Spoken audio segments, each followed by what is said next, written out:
Et coucou YouTube, on se retrouve donc pour l'habituelle vidéo des sorties littéraires, le dernier dimanche du mois, enfin le dernier lundi du mois en ce qui vous concerne du coup, puisque vous aurez la vidéo demain. Donc comme d'habitude, je tourne en live avec les copines qui sont là et je vais vous proposer ma sélection perso, j'ai envie de dire, c'est-à-dire les livres qui, moi, me font envie. On est encore dans la rentrée littéraire hein, en octobre et du coup il y avait énormément de choix. Oh coucou Domiti, j'espère que tu vas bien depuis le temps. Il y avait énormément de choix. Ça a été très dur, franchement, voilà, si vous ne voyez pas certains livres que vous pensiez voir, c'est peut-être parce que j'ai dû faire des choix. Je sais aussi qu'il y avait tellement de choses un peu partout que j'en ai certainement oublié. C'est sûr même, c'est sûr que j'en ai oublié. Voilà, donc je dis la liste non exhaustive et complètement subjective, comme d'habitude. Mais bon, voilà, j'espère que ma sélection vous plaira, en tout cas. Donc, on va passer là. Donc, comme d'habitude, les petites statistiques. Ah oui, alors, ouais, octobre. Octobre, c'est... J'ai envie de dire, il y a deux mois du thriller hein, dans l'année, c'est avril et octobre. Je crois que c'est dans ces deux mois-là, c'est là où il y a le plus de sorties de thrillers. C'est un truc de foufinou. Et du coup, ouais, il y a beaucoup de thrillers et encore, j'ai même pas l'impression d'en avoir mis autant tellement j'ai tranché dans le, dans le lard, on va dire. Pas mal de SF aussi. Et même, ouais, il y a quelques polars horrifiques que du coup j'ai pas mis dans horreur, voilà, c'est enfin, thriller horrifique plutôt. Il y a pas mal d'hybrides, il y a pas mal de genres hybrides, donc bon, on va dire que c'est quand même un peu plus éclectique. Voilà. Coucou Sophie. Il y a quand même 7 graphiques. D'habitude, j'en mets pas autant, je crois. Mais là, il y avait pas mal de trucs sympas. Et pareil, hein, j'ai sélectionné, c'était dur. Coucou Stéphane, j'espère que tu vas bien. Allez, bah écoutez, je vous propose d'attaquer direct. Hop, je mets comme d'habitude mes anti-sèches. Ah oui, alors, étant donné que c'est le mois des romances de Noël, j'en ai quand même mis 2, même si c'est pas forcément ma tasse de thé, mais je me suis dit, bon, on va quand même faire l'effort d'en mettre parce que voilà, c'est un événement pour certaines personnes. Donc j'en ai mis 2 qui me semblaient les plus rigolotes, parce que moi j'aime bien quand c'est drôle. Coucou Alice, j'espère que ça va. Alors c'est parti, et du coup je vous dis ça parce qu'on commence directement avec une romance de Noël. C'est Christmas Therapy, je prononce bien avec le sparks anglais ou pas. Christmas Therapy de Caro Emmeline, qui d'ailleurs est française, hein, malgré le titre et le nom qui sonne pas français, en fait elle est française. Donc, c'est l'autrice, vous devez peut-être la connaître, c'est l'autrice de Cher Père Noël, je voudrais un mec, qui avait pas mal marché. Je sais plus si c'était l'an dernier ou l'année d'avant. Et donc là, en fait, on va suivre Maureen qui adore Noël. Ça change un peu des héroïnes qui détestent Noël. Maureen qui adore Noël. Voilà, elle n'est que joie et excitation dès que cet événement arrive. Le souci, c'est que en fait, Maureen, elle a un job de coach de vie. Voilà, oui, ça existe. Mais le truc, c'est que on lui dit, alors je sais pas qui lui dit, mais on lui dit que qu'il faut absolument qu'elle soigne son obsession de Noël parce que sinon elle risque de perdre son job. En gros, j'imagine que ça fait pas très bien quand même quand t'es coach de vie d'être complètement obsédé par une fête. Et du coup, voilà, elle se dit, mais c'est comme si on dirait que je souffre d'une maladie grave alors que pas du tout. Et elle va se retrouver en fait à suivre une espèce de thérapie. Voilà, d'où le titre. Et qui va suivre cette même thérapie? Bah, évidemment, un beau gosse, sinon c'est pas drôle, qui s'appelle Logan et qui est évidemment, sinon c'est pas drôle, pas sympa. Voilà, il est très désagréable, tout ça, parce que lui, c'est l'inverse. Et lui, il suit la même thérapie, mais lui, c'est l'inverse. C'est parce qu'il déteste Noël, et donc, c'est pour se réconcilier avec cette période de fête. Et donc, du coup, ben, j'imagine que le psy va les mettre en binôme, en fait. Voilà, parce qu'il y en a un qui doit aimer les fêtes et l'autre qui doit un peu soigner son obsession, quoi. Voilà, voilà. Ouais, je l'ai mis parce que je sais qu'il y a pas mal de gens qui aiment bien cette autrice. Donc voilà. Qu'est-ce que tu dis, Stéphane? Demain, c'est Yom Kippour. Ah, d'accord, ok. Ok. Merci, Stéphane, pour ton grand pardon. Ok. Ah, c'est demain, donc. Ben, bon Yom Kippour, du coup. Donc voilà pour celui-ci qui sortira donc le 4 octobre, j'ai oublié de le préciser. Alors il y a une grosse vague de sorties le 4 octobre. Aux éditions Harlequin. Donc, on est donc encore le 4 octobre. Sortira Simca de Oriane Veltem aux éditions ActuSF dans leur collection Nemos. Alors là, on est dans de la pure SF. En fait, en gros, un jour, alors je ne sais pas si on est dans un futur proche ou je ne sais pas, mais un jour, il va y avoir des créatures, des objets qui vont commencer à apparaître tout à coup. Comme si le monde avait un hockey, voilà, on nous dit ça. Et en fait, il se trouve qu'on va se rendre compte que ce sont des gens qui font apparaître ces objets, ces choses et tout ça, juste par la volonté, parce qu'ils ont le désir de ces trucs-là.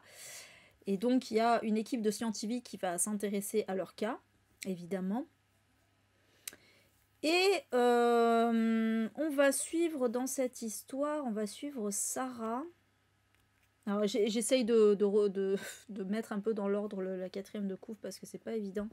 On va suivre Sarah qui travaille pour la plus grande industrie du divertissement, mélangeant cinéma et imagination. Et donc du coup, je pense que en fait, si je comprends bien, cette histoire de faire apparaître les choses par la volonté, tout ça, machin, bah, ça va lui donner une opportunité dans son travail. Et en fait, il y a une petite fille qui va lui offrir son aide et qui s'appelle Sarah aussi.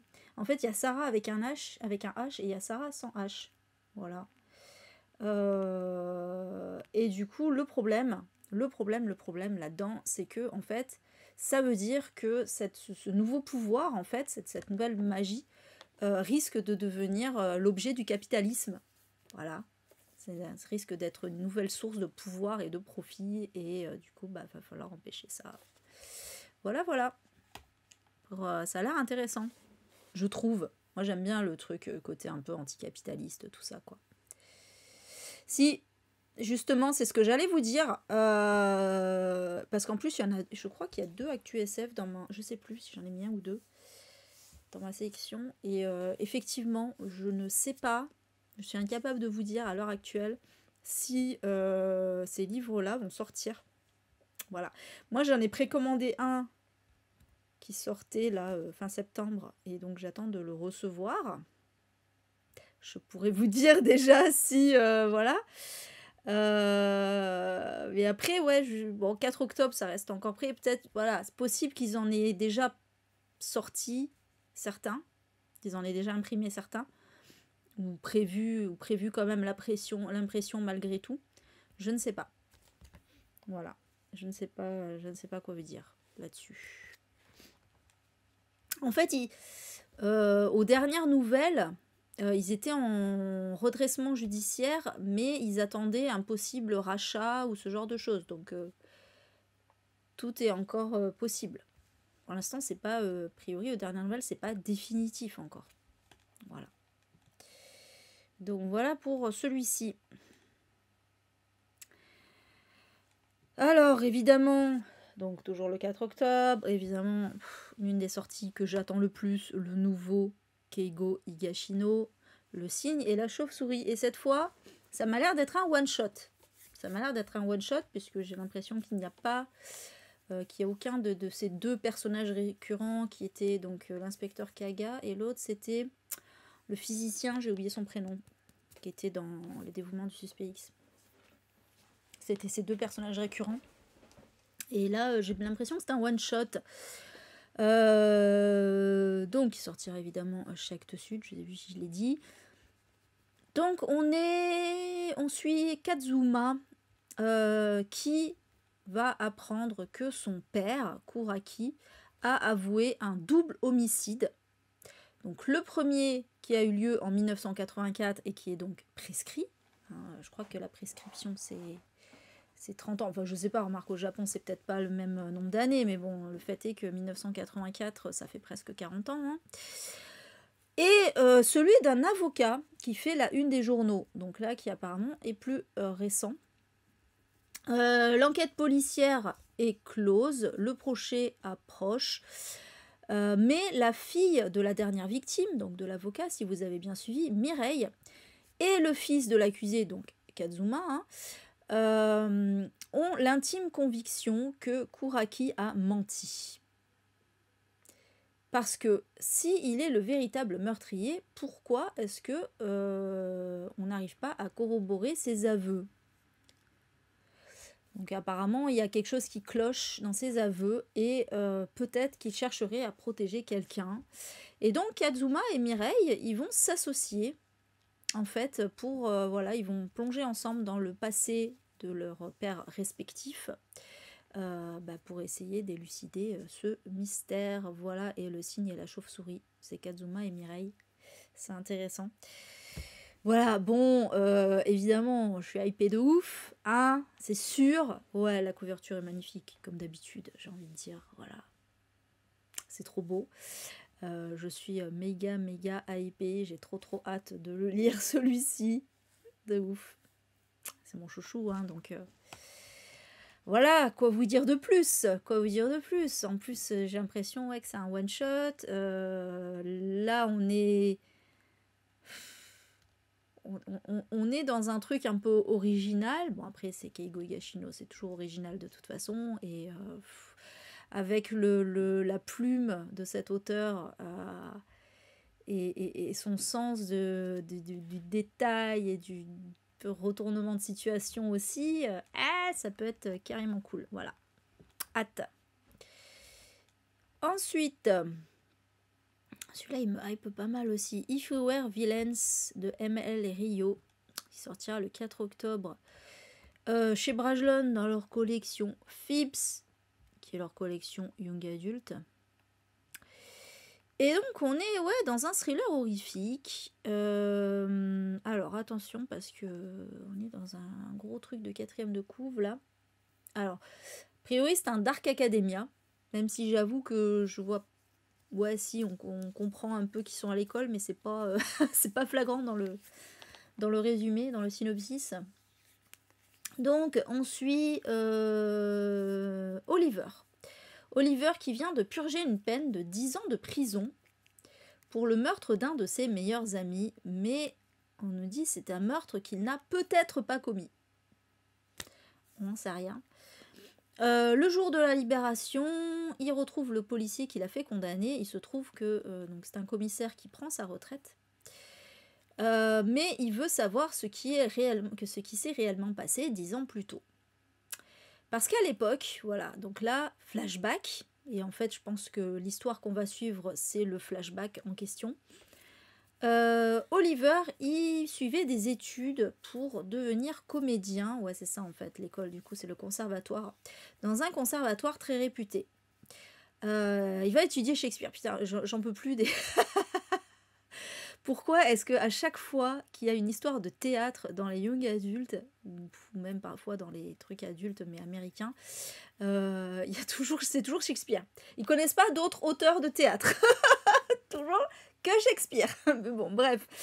Donc, ils étudiaient Shakespeare. Et en fait, il y a un de ses camarades, Oliver, qui veut toujours jouer le même rôle sur scène. Et comme dans la vie, c'est-à-dire le méchant. Voilà, en fait, il veut toujours jouer... euh, ouais, c'est ça, il veut toujours jouer, en fait, pas forcément le premier rôle, mais le rôle qui va être le plus important dans l'histoire, quoi. Voilà. Alors que Oliver, lui, il a toujours l'impression de jouer des rôles secondaires. Et alors, qu'est-ce qu'on nous dit? Ah oui, en fait, ce qui va se passer, c'est que un jour, les rôles vont s'inverser entre Oliver et ce camarade, dont on ne sait pas le nom d'ailleurs. Et là, en fait, bon, ça va mener à des relations problématiques jusqu'au jour où l'un de leurs amis va être retrouvé mort. Et donc, tous vont devoir convaincre la police et eux-mêmes qui n'ont rien à se reprocher. Voilà. Donc, thriller au sein d'un conservatoire, on nous dit que c'est un peu horrifique aussi. Alors, je ne sais pas dans quel degré ça va être horrifique et surtout est-ce qu'il va y avoir du fantastique parce que c'est quand même une Dark Academia. Alors Dark Academia, ça ne veut pas forcément dire que c'est du fantastique parce que le Maître des Illusions c'est aussi une Dark Academia, c'est pas fantastique. Mais voilà, je ne sais pas, mais j'aime bien. En plus il est magnifique. Il est très très très beau celui-ci, hein. Ah, c'est un... Ben, en fait, là, j'ai mis la couverture du hardback. Hein, donc, il sort en paperback et en hardback, évidemment. Mais voilà. Sublime. Et celui-là, ouais.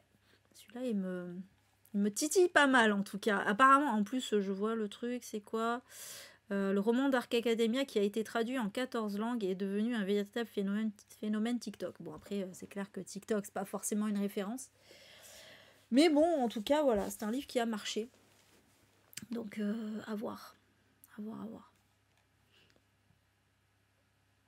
Coucou Steph! Comment ça va? Pardon, je t'avais pas vu. J'espère que tu vas bien. J'ai un peu la goutte au nez, je m'en excuse. Hein, si j'ai un peu le...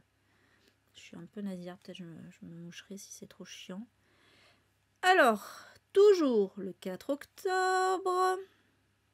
Et en fait, celui-là, je l'ai mis surtout pour une raison. Je vais vous le dire après. Sortira les Manifreaks de Gaspard Flamand aux éditions Sarbacane. Donc, c'est un auteur français et c'est un auteur montpelliérain. Je vais dire cocorico, si on veut. En fait, donc, dans cette histoire, on va suivre 3 ados.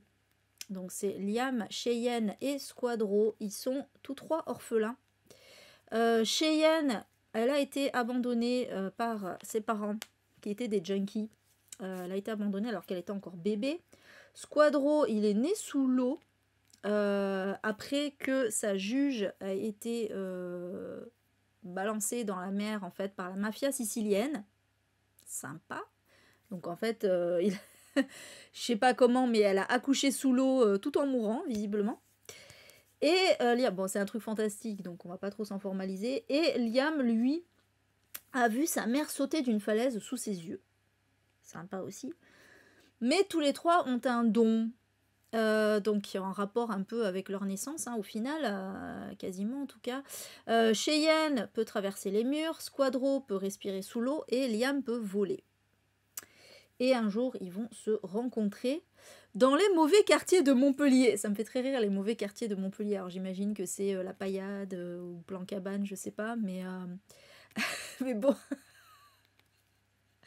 Je sais, alors, je sais qu'il y en a qui vont dire oui, il y a des quartiers, ça craint à Montpellier et tout. Oui, certes, oui, mais c'est vrai que Montpellier, c'est pas la ville la plus craignos du monde non plus. Mais bon, c'est vrai que oui, il y a des quartiers craignos. Mais voilà, mais bon, les mauvais quartiers. Dans les mauvais quartiers de Montpellier, donc... Et en fait, le truc, c'est que ils vont attirer l'attention d'un patron de la pègre locale qui s'appelle le Noble. Son surnom, quoi. Et donc, qu'est-ce que... Ah oui, et donc, il se trouve que... Alors voilà, on ne sait pas trop pourquoi, mais il se trouve que les 3 héros On nous dit plus super-zéro que super-héros, donc je pense que c'est un peu, ouais, c'est un peu des genres de anti-héros, hein, finalement. Ont tous trois une bonne raison de vouloir se venger de lui. Voilà. Voilà, voilà. Et peut-être qu'ils vont devenir, du coup, des vrais héros. Bon, voilà, moi, en fait, je l'ai mis parce que ça se passait à Montpellier, j'avoue. J'avoue, du coup, bah oui, c'est toujours... On aime bien quand on lit un truc et qu'on connaît les endroits, qu'on connaît les bails, quoi. Hein, donc, c'est intéressant. Mais voilà. Ah, tu veux dire celui d'avant, là, il va être adapté en série? Le If You Were Villains? Ah, c'est possible. Il y a beaucoup de choses qui sont adaptées en série. Hein. J'ai vu d'ailleurs que aussi Qui a peur de la mort, là, que j'ai acheté en collector, là, pareil, il risque d'être... Enfin, il y a des chances qu'il soit adapté en série. Ok, d'accord, Steph. À toutes. Bonne soirée. Ok, Malo. Ah, c'est bon à savoir. Ah, bah, du coup, raison de plus pour le lire. J'aime bien lire avant l'adaptation. Ensuite, toujours le 4 octobre, sortira Mon cœur est une tronçonneuse de Stephen Graham Jones chez Rivage Noir. Alors lui, c'était l'auteur de... C'est pas lui qui... Je crois, oui, c'était l'auteur de Un bon Indien est un Indien mort. Quelque chose comme ça. Bref, c'est un auteur quand même un petit peu connu. Alors là, le synopsis, il est assez court, en l'occurrence. On va suivre une ado marginale qui trouve refuge dans sa passion pour le cinéma d'horreur, jusqu'au jour où un authentique tueur masqué va s'attaquer en fait à sa petite ville de l'Idaho. Et voilà. C'est un slasher, quoi. Bon, je pense que, vu le titre, je pense qu'il va y avoir quelque chose d'autre derrière, mais je sais pas. J'ai kiffé le truc de... Bah déjà, moi, voilà, la passion pour le cinéma d'horreur, je trouve ça assez cool. J'aime bien l'idée et le fait que elle se retrouve face à un tueur en série digne de ses films préférés, en fait. Hein. Bisous, Alice. Bonne soirée. Je vais me moucher un coup. Bonne soirée, des bisous. Je vais juste mettre pause dans l'enregistrement, le temps de me moucher. Ça met pause là ou pas? Bon, bah je sais pas, tant pis.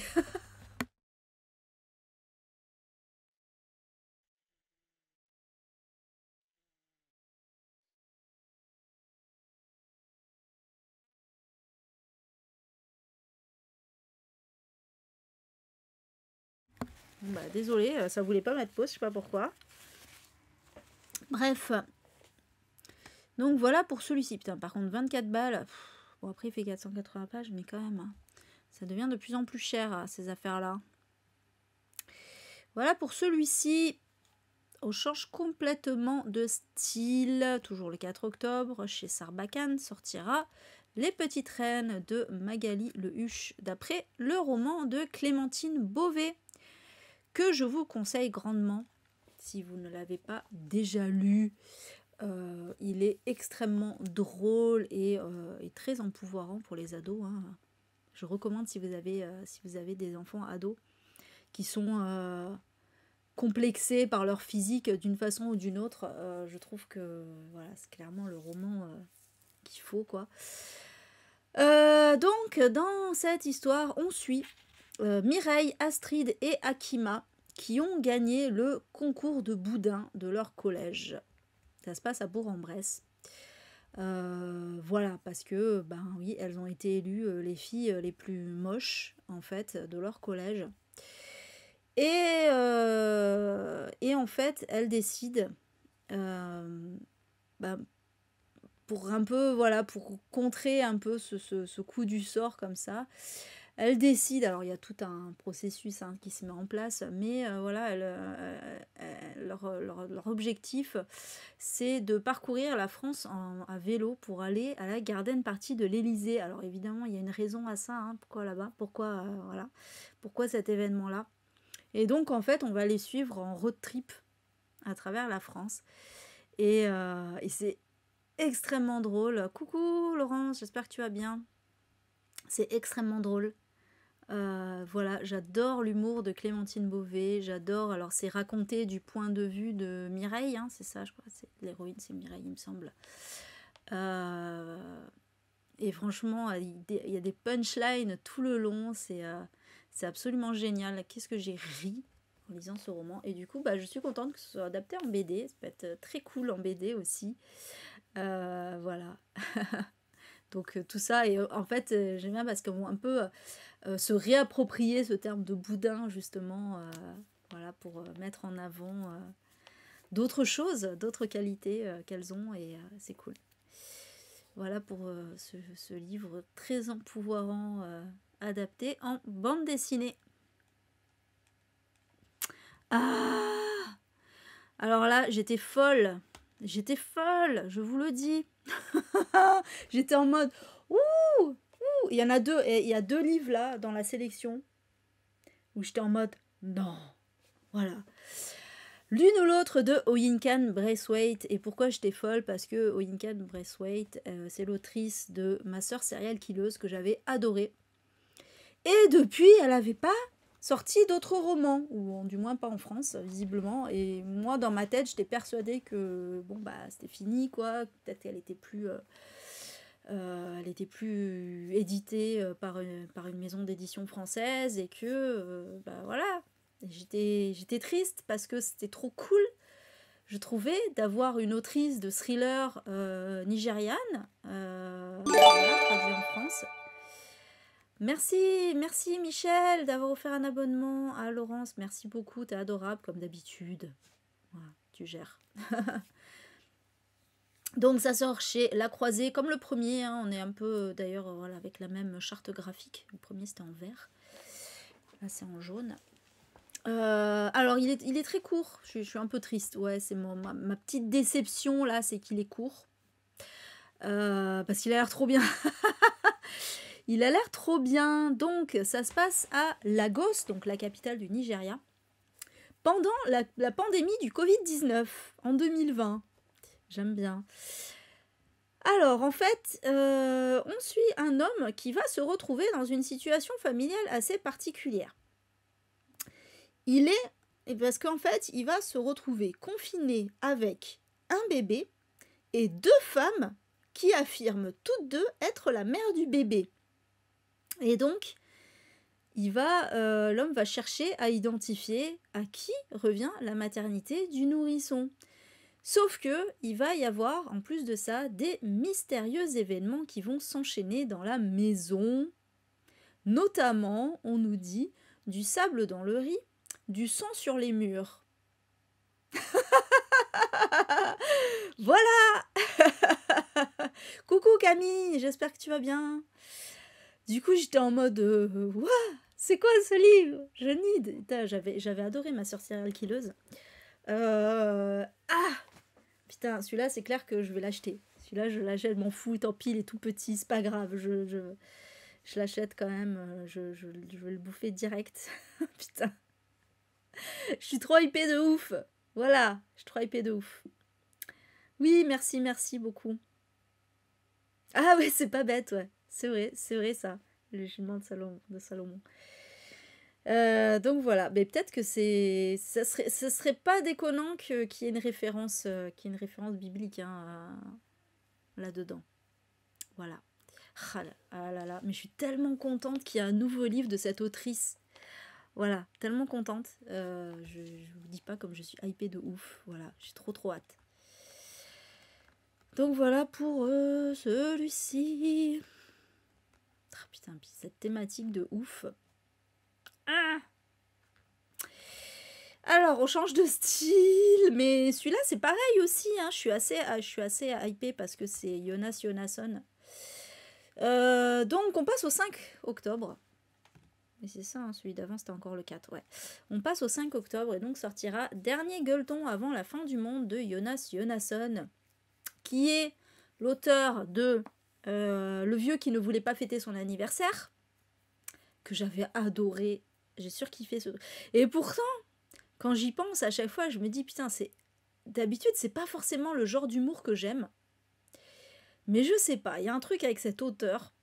Et j'avais donc surkiffé Le Vieux qui ne voulait pas fêter son anniversaire. Et j'avais surkiffé encore plus, je crois, le deuxième, le tome 2, qui était Le Vieux qui voulait sauver le monde, je crois. Un truc comme ça. C'était tellement drôle. Parce qu'en fait, ce qui est bien avec Jonas Jonasson, c'est qu'il se contente pas juste de faire de l'humour un peu absurde, un peu loufoque, hein, plutôt. Il met de la politique dedans. Et moi, j'aime bien quand il y a de la politique dedans. Et vraiment, il se moque beaucoup dans le tome 2, en l'occurrence, il se moquait des hommes politiques actuels. Il y avait même Macron dedans. C'était intéressant. Ah bon, après, c'était au tout début de Macron, donc il n'avait pas grand-chose à dire dessus. Aujourd'hui, je pense qu'il aurait plus à dire, mais il y avait, ouais, il y avait Merkel, il y avait Poutine, enfin, et c'était extrêmement drôle. C'était extrêmement drôle parce que c'était vraiment des personnages du livre, quoi. J'adore ça. Ah ouais, toi aussi, Nelly, t'avais adoré. Ah ouais, franchement. Et là, du coup, voilà. Et donc là, c'est son nouveau. Je savais même pas qu'il écrivait encore, dites-vous. Je suis trop contente. Donc, alors là, en plus, le synopsis, il envoie un peu du pâté quand même. Donc, on est en Suède, on est en 2011. Et on suit Petra, qui est une astrophysicienne autodidacte. Alors, je sais pas ce que ça veut dire Enfin, si, je sais ce que ça veut dire autodidacte, mais astrophysicienne autodidacte, genre, elle a pas de diplôme, mais elle a tout appris toute seule. Mais ça m'étonne pas, c'est tellement son... Voilà, c'est tellement son genre de truc absurde comme ça. Donc, Petra a calculé que l'apocalypse allait survenir le 21 septembre 2011, peu après 21h20. Alors c'est marrant, c'est pas en 2012, c'est en 2011. Et donc en fait, elle va rencontrer, par hasard, on ne sait pas comment, voilà, elle va rencontrer Johan, ou Johan, je suppose, en suédois, bon, on va dire Johan, on va pas s'embêter, qui est apparemment un homme, on nous dit un homme un peu long à la détente. J'adore ces métaphores, quoi. Et Agnès, une septuagénaire qui a fait fortune sur les réseaux sociaux en tant que jeune influenceuse. J'adore. Mais franchement, rien que de lire le synopsis, je suis déjà mort de rire. Qu'est-ce que vous voulez? Voilà. Avec la quatrième de coup, me fait mourir de rire. Alors imaginez le livre, quoi. Et donc, en fait, tous trois vont vouloir profiter du temps qu'il leur reste, voilà, en apprenant que la fin du monde va survenir dans quelques mois. Et donc, ils vont entamer... Alors voilà, ça, c'est un truc typique de Jonas Jonasson. Ils vont entamer un road trip. Ben oui, ça il adore. Jonas Jonasson, il adore les road trips. Un road trip en camping-car, au cours duquel... Je vous le donne en mille. Ils vont croiser les grands de ce monde. Et oui, mais c'est vraiment... non, mais c'est bien. On va encore... Alors, 2011, du coup. Qui c'est qu'il y avait en 2011? Donc, on va avoir droit à la version 2011 des hommes et des femmes politiques. Putain. Je sens qu'on va encore rire de ouf avec ça. C'est sûr. C'est pareil, là, je suis trop hypée de ouf. Et putain. Franchement, ce mois-ci, parce qu'il y en a encore un autre après aussi, où j'étais folle. Bref. Voilà. Ah putain. Bon, c'est vrai qu'il reprend un peu les mêmes recettes, on va pas se mentir, hein, voilà, ça marche, donc il reprend un peu les mêmes recettes, mais c'est pas grave, moi je lui en veux pas parce que je rigole à chaque fois, donc ça me gêne pas, du moment qu'il le fait bien. Et puis là, cette histoire de fin du monde et tout, j'aime bien l'idée, mais j'adore trop la septuagénaire qui est jeune influenceuse. Il y a que Jonas Jonasson pour écrire des trucs comme ça, quoi. C'est trop drôle. Allez, je passe à la suite. Ça sortira aux presses de la Cité. J'ai oublié de le dire. Toujours le 5 octobre sortira Je serai toi de Janelle Brown, qui est l'autrice des Jolies choses que j'ai et que j'ai toujours pas lu. Ça fait un moment. Hein. j'ai toujours pas lu. Des jolies choses, qui était un livre de SF, en l'occurrence. Alors là, elle s'attaque plutôt au domaine du thriller, en l'occurrence. Puisque on suit des jumelles, Sam et Ellie, qui sont des jumelles fusionnelles, et en fait, dans leur enfance, qui étaient des stars de la télévision. Un peu, ouais, un peu comme les jumelles Olsen, en fait, hein. Le truc, c'est que à 30 ans, la célébrité les a déjà usées, un peu comme les jumelles Olsen. J'ai à se demander si elle n'a pas écrit leur histoire, limite. Et donc, on a Sam qui, elle, se réfugie dans l'alcool et les médicaments. Et Ellie qui, elle, s'ennuie dans sa cage dorée. Donc, je suppose que certainement, soit était mariée avec un mec richissime, ou elle-même est devenue riche avec sa carrière. Et voilà, mais bon, cage dorée, ça sous-entend... pour moi, ça sous-entend qu'elle est un peu dépendante d'un homme, mais bon, j'en sais rien. Et... Et Ellie, donc cette dernière, va un jour partir pour une semaine en laissant sa petite fille. Donc voilà, évidemment, c'est ça, on comprend qu'elle est mère au foyer quand même. Mais le truc, c'est qu'elle ne va jamais réapparaître, et donc Sam s'inquiète, parce que sa sœur n'a jamais aimé le danger. Et elle va apprendre qu'en fait, elle a rejoint une communauté qui s'appelle Gen Femme. C'est une communauté de femmes, mais on ne sait pas vraiment quelles sont leurs motivations. Et en fait, donc Sam va décider d'enquêter sur cette communauté pour savoir pourquoi est-ce que sa sœur jumelle l'a rejoint. Et voilà, ça a l'air très intriguant, très intéressant. Toi aussi, oui, j'ai vu Laurence, tu l'as dit que tu avais aimé, ouais. C'est cool. Ça m'étonne pas que tu aies aimé. Ça m'étonne pas. Donc, voilà. Et celui-là, j'avoue qu'il m'intrigue pas mal. Je pense pas que je l'achèterai, mais voilà, peut-être pour plus tard, peut-être quand il sortira en poche. Enfin, selon les avis, déjà on va attendre les avis. Et ouais, ça a l'air pas mal quand même. Voilà pour celui-ci. Toujours le 5 sortira Last Call de Helen Green. Et là, on est dans du true crime. Voilà, et en plus, oui, forcément, ça m'intéressait puisque c'est dans le milieu gay. Donc, on est dans les années 90, au début des années 90. Alors, j'imagine qu'en plus, on est un peu en pleine période du sida, là. Ça va pas aider. Donc, on est à New York et il va y avoir une série de meurtres non élucidés. Et toutes les victimes sont des homosexuels. Mais à part ça, il n'y a pas de lien apparent entre eux. À part que, donc ils sont gays évidemment, et ils ont été tous clients du Townhouse, qui est un piano-bar particulièrement fréquenté donc, par cette communauté. Le problème, c'est que la police, à cette époque-là, même encore maintenant, j'ai envie de dire, hein, mais bon voilà, la police est très homophobe. Et donc elle en a un petit peu à rien à carrer qu'il y ait des gays qui meurent, donc voilà, ils vont pas trop se fouler pour enquêter là-dessus. Et donc voilà, ça va encore plus fragiliter cette communauté. Alors déjà que voilà, ils subissent l'homophobie, ils subissent le sida, et en plus il y a un mec qui les bute, bon, forcément ça aide pas, voilà. Donc en plus, ouais, voilà, donc on va suivre la traque de ce tueur en série. Et qu'est-ce qu'on nous dit? Ouais, voilà, Helen Green revient sur une incroyable affaire totalement occultée par la presse américaine. Ben tiens, comme de par hasard, hein. Donc des meurtres oubliés. Le tueur du dernier appel, on dit, il s'appelle comme ça apparemment, enfin il est surnommé comme ça. Et voilà, puis c'est bien parce qu'il va vraiment parler des victimes. On oublie souvent les victimes dans ce genre d'affaires, hein. On fait toujours le focus sur le tueur, mais rarement sur les victimes. Ça a l'air trop bien. Ouais, c'est Sonatine maintenant, c'est devenu super cher. Alors c'est moins cher que Gallmeister, mais ça reste cher quand même. Mais il a l'air trop bien. Je suis là. Peut-être il sera sur NetGalley. Faudrait que faut que je retourne. Faut que je poste mes chroniques récentes là sur NetGalley. Que je puisse encore postuler à d'autres trucs là parce que. Ouais.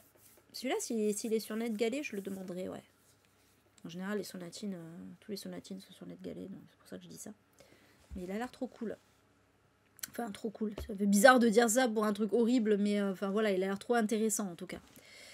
Surtout, voilà, surtout sur un true crime dont on a très très peu parlé. Donc voilà pour celui-ci. Alors, toujours, non, pardon, on passe au 6. On passe au 6 octobre. Sortira Reykjavik de Ragnar Jónasson et Catherine Jakobsdóttir. Et alors celui-là, je l'attends depuis très très longtemps parce que j'en avais entendu parler à sa sortie en Islande. Voilà. Ça avait été un petit événement quand même. Pourquoi? Parce que Catherine Jakobsdóttir, c'était, alors je sais pas si c'est toujours, c'était la première ministre. Voilà, c'est toujours la première ministre d'Islande. Parce que ça fait quelques années qu'il est sorti, je crois, hein, ce livre. Ça fait quelques années. Enfin, pas beaucoup, mais je sais pas, ça fait bien, je dirais peut-être 3-4 ans, quelque chose comme ça. Hein. J'ai pas vérifié, hein, mais dans ces eaux-là. Tu l'as lu, Nelly? Tu l'as lu en quelle langue, du coup? Ah ouais, c'est vrai? Et alors, moi, j'ai jamais lu Ragnar Jónasson. Parce que ça me fait un peu peur. J'ai peur que ce soit ouais, un peu trop lent, un peu trop... voilà, je sais pas, je jamais... Mais là, celui-là, pour le coup, il m'intrigue. Ah, d'accord, il était... Ah ouais, il était sur NetGalley, celui-là, je l'ai pas vu. Bah merde, alors. Shit, holy shit. S'il est encore, peut-être je le demanderai, tiens. Parce que pareil, 22,50 aussi, hein. Putain, les deux, ah c'est marrant. Ah non, non, celui-là, je me suis trompée, le nombre de pages, pardon. J'allais dire, tiens, les deux, ils font 22,50, 320 pages. Non, alors celui-là, c'est 448, pardon. Pardon.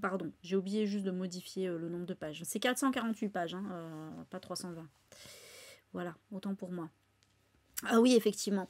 Moi, Polar Nordique, ça, franchement, c'est vraiment en dents de scie. Il y en a que j'adore et il y en a, donc, voilà.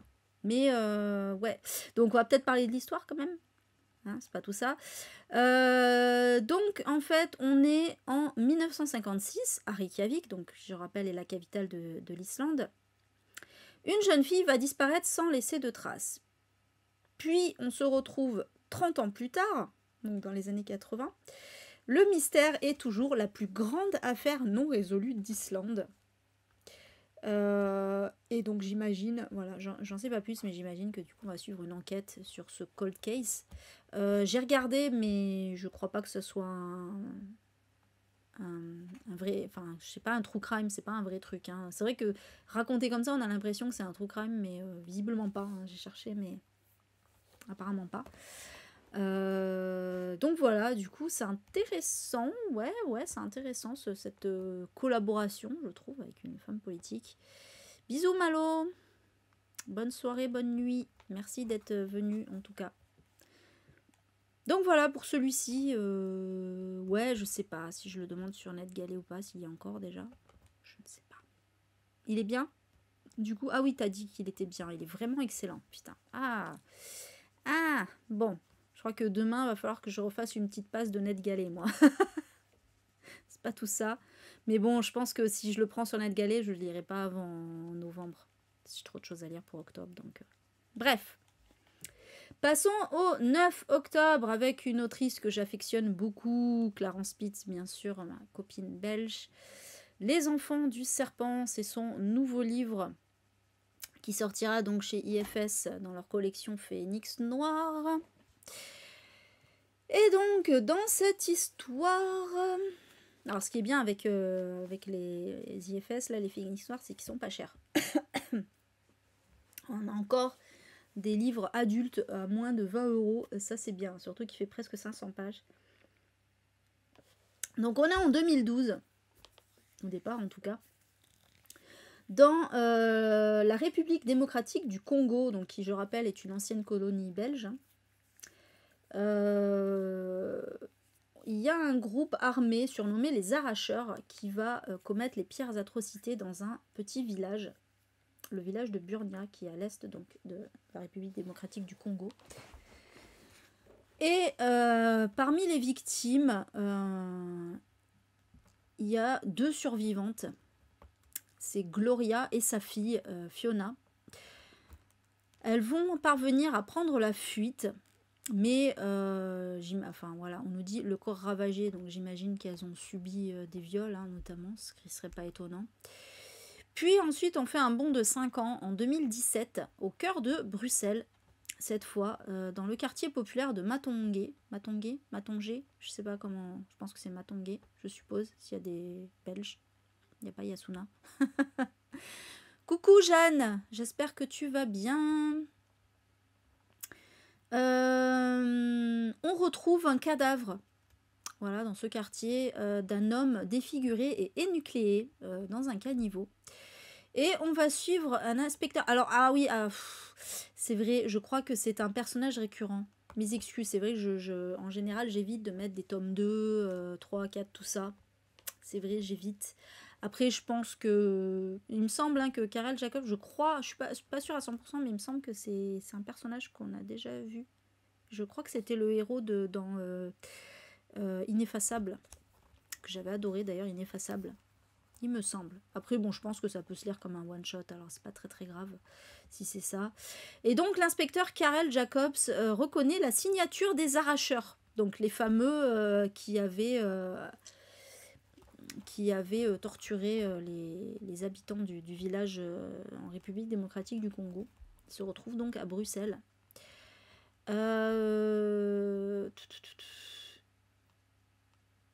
Ouais, et en fait, il se trouve que c'est parce qu'il y a un procès de l'un des membres de ce groupe qui arrive. Et donc, l'inspecteur Jacobs craint que tous les témoins du massacre de ce village soient à nouveau en danger. Et donc, on le sait, les témoins, c'est des femmes en l'occurrence, donc c'est Gloria et Fiona qui sont les 2 rescapés. Et voilà, donc il va falloir sauver Gloria et Fiona.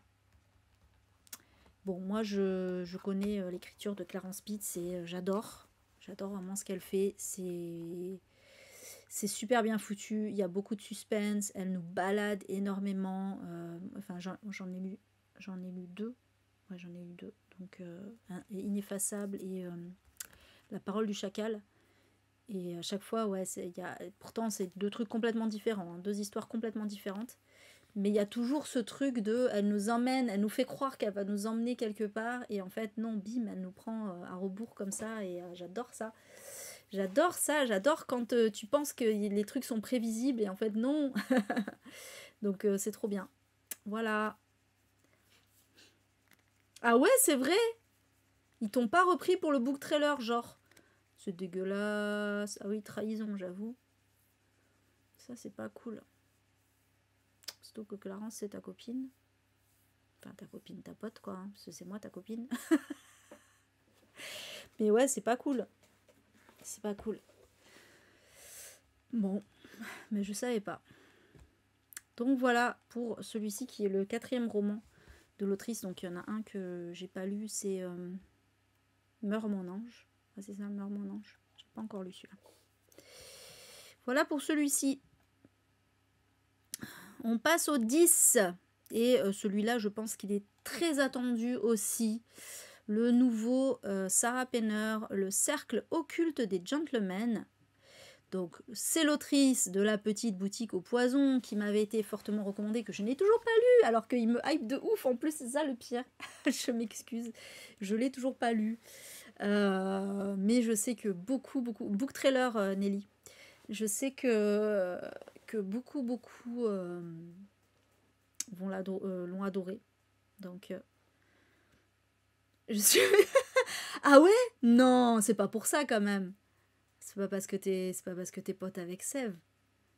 Putain, mais qu'est-ce qu'ils ont contre Sève? Il faut qu'ils se calment quand même. Hein. Il faut arrêter. Hein. C'est pas parce qu'elle a pas aimé un de leurs livres. Non, mais c'est vrai. En plus, c'est juste parce qu'elle avait pas aimé le Salvatore Mini. Surtout que depuis, elle a relu un autre Salvatore Mini qu'elle a bien aimé, quoi. Ça va. Et oh, à un moment, il faut arrêter d'être rancunier 2 secondes, quoi. Ah là là. Bref. Oui, la petite boutique au poison, je sais que beaucoup de gens l'ont adoré. Et donc là, bah, c'est son nouveau, Le Cercle occulte des Gentlemen, qui sortira chez Faubourg Marigny. Et donc on est encore dans un thriller historique, hein. Elle aime bien ça, Sarah Penner, avec encore une très belle couverture. Ouais, non mais ça c'est n'importe quoi. Et donc on est en 1873, dans un château abandonné à la périphérie de Paris. Et oui, cocorico. On nous dit qu'une sombre séance est sur le point d'avoir lieu et qu'elle est dirigée par la célèbre spirit Vaudeline Dallaire. J'adore son nom. Elle est connue dans le monde entier pour ses talents à conjurer les esprits des victimes de meurtres afin d'en déterminer l'identité des assassins. Ouhou. Donc ses compétences sont très recherchées par les veuves et les enquêteurs. Et on suit Lena Wicks, qui est venue à Paris pour trouver des réponses sur la mort de sa sœur.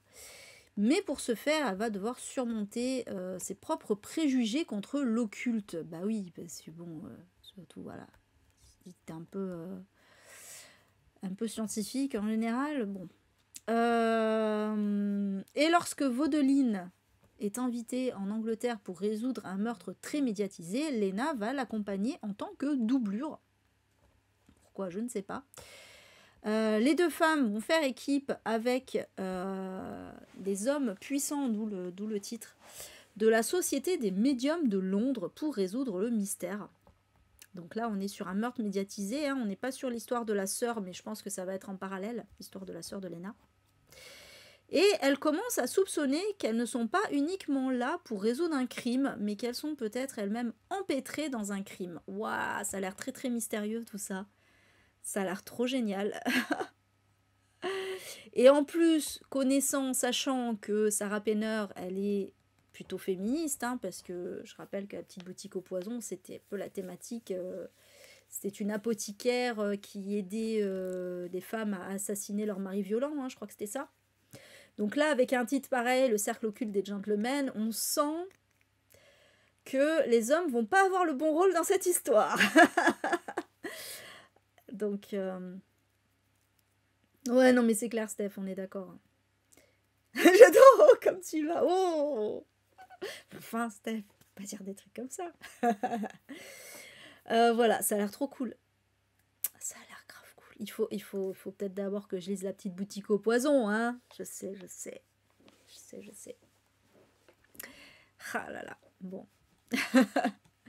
Mais celui-là, il me hype pas mal.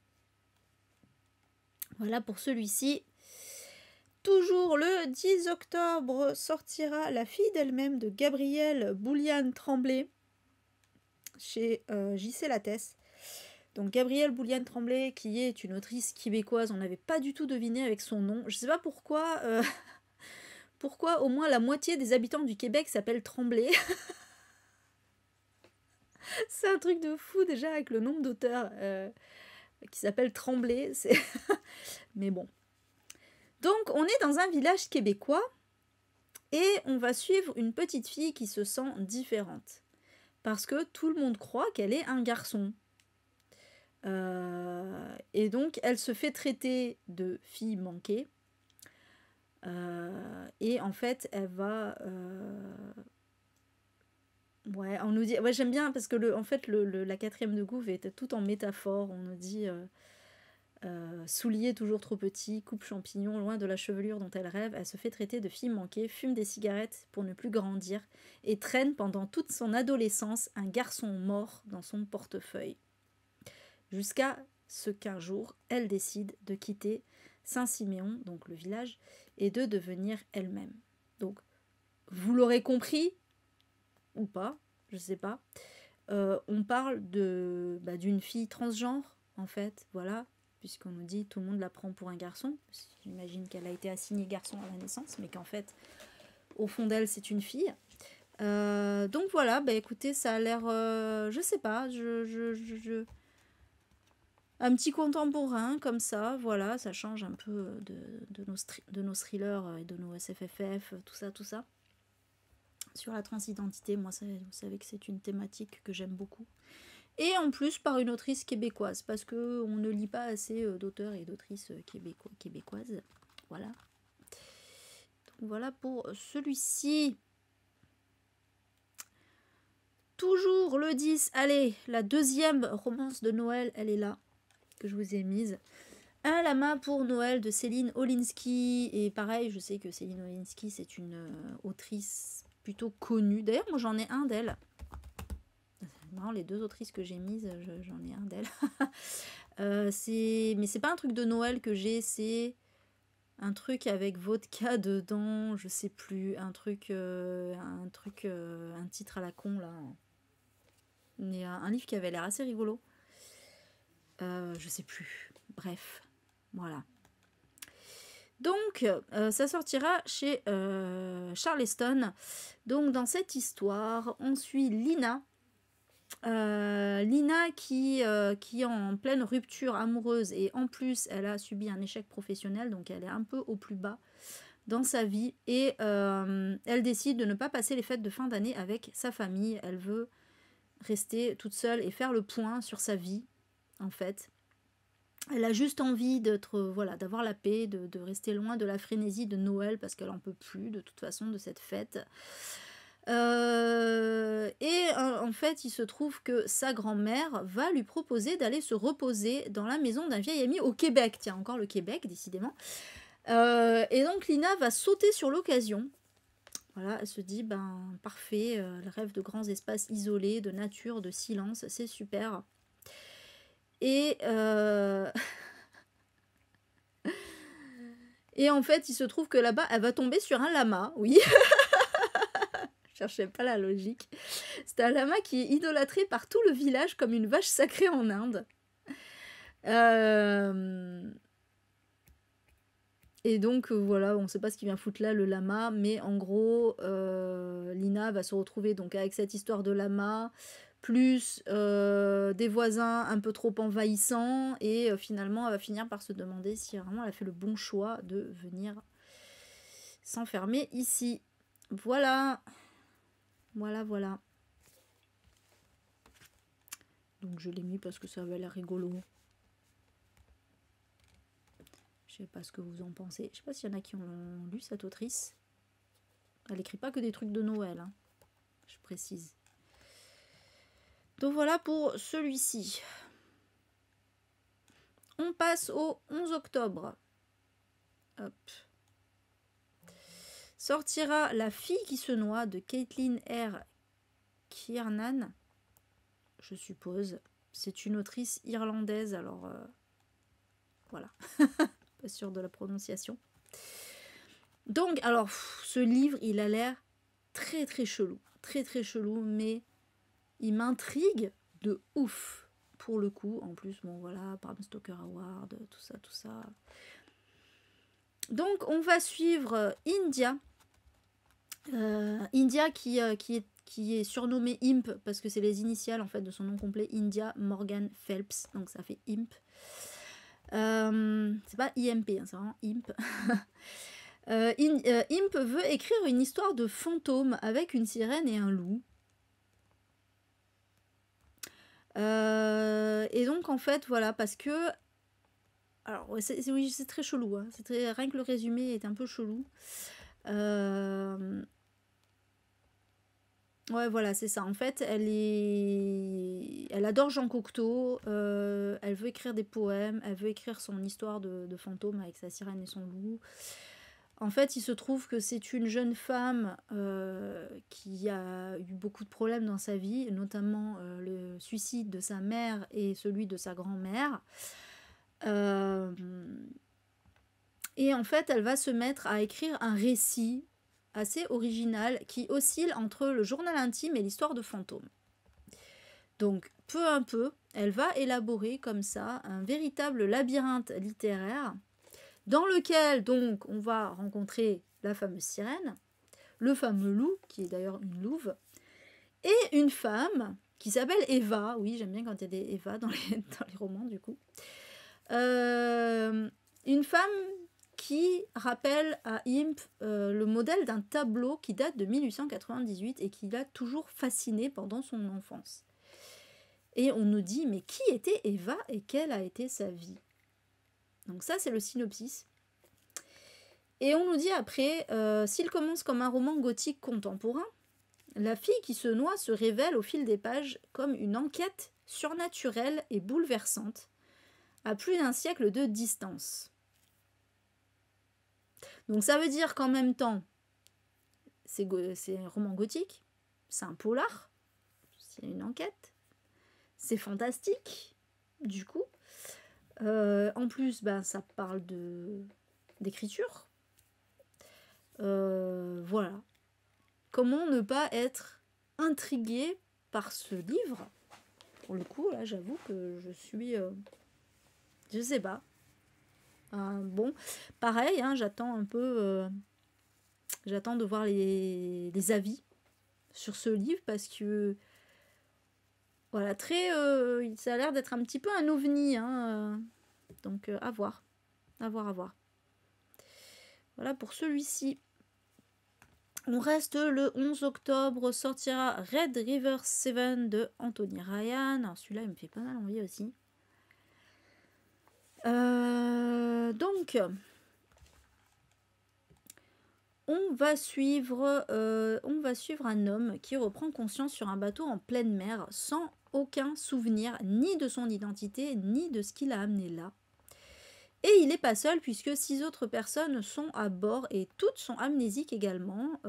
Voilà, aucune d'entre elles ne se rappelle ne serait-ce que son propre nom.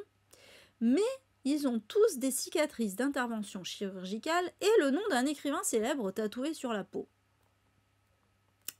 Très très chelou.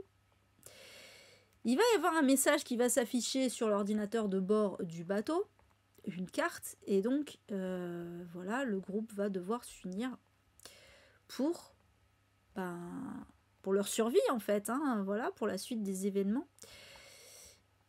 Et le truc c'est que voilà, ils sont tout seuls sur ce bateau et forcément il va y avoir un petit peu de dissension, voilà, de conflit au sein du groupe.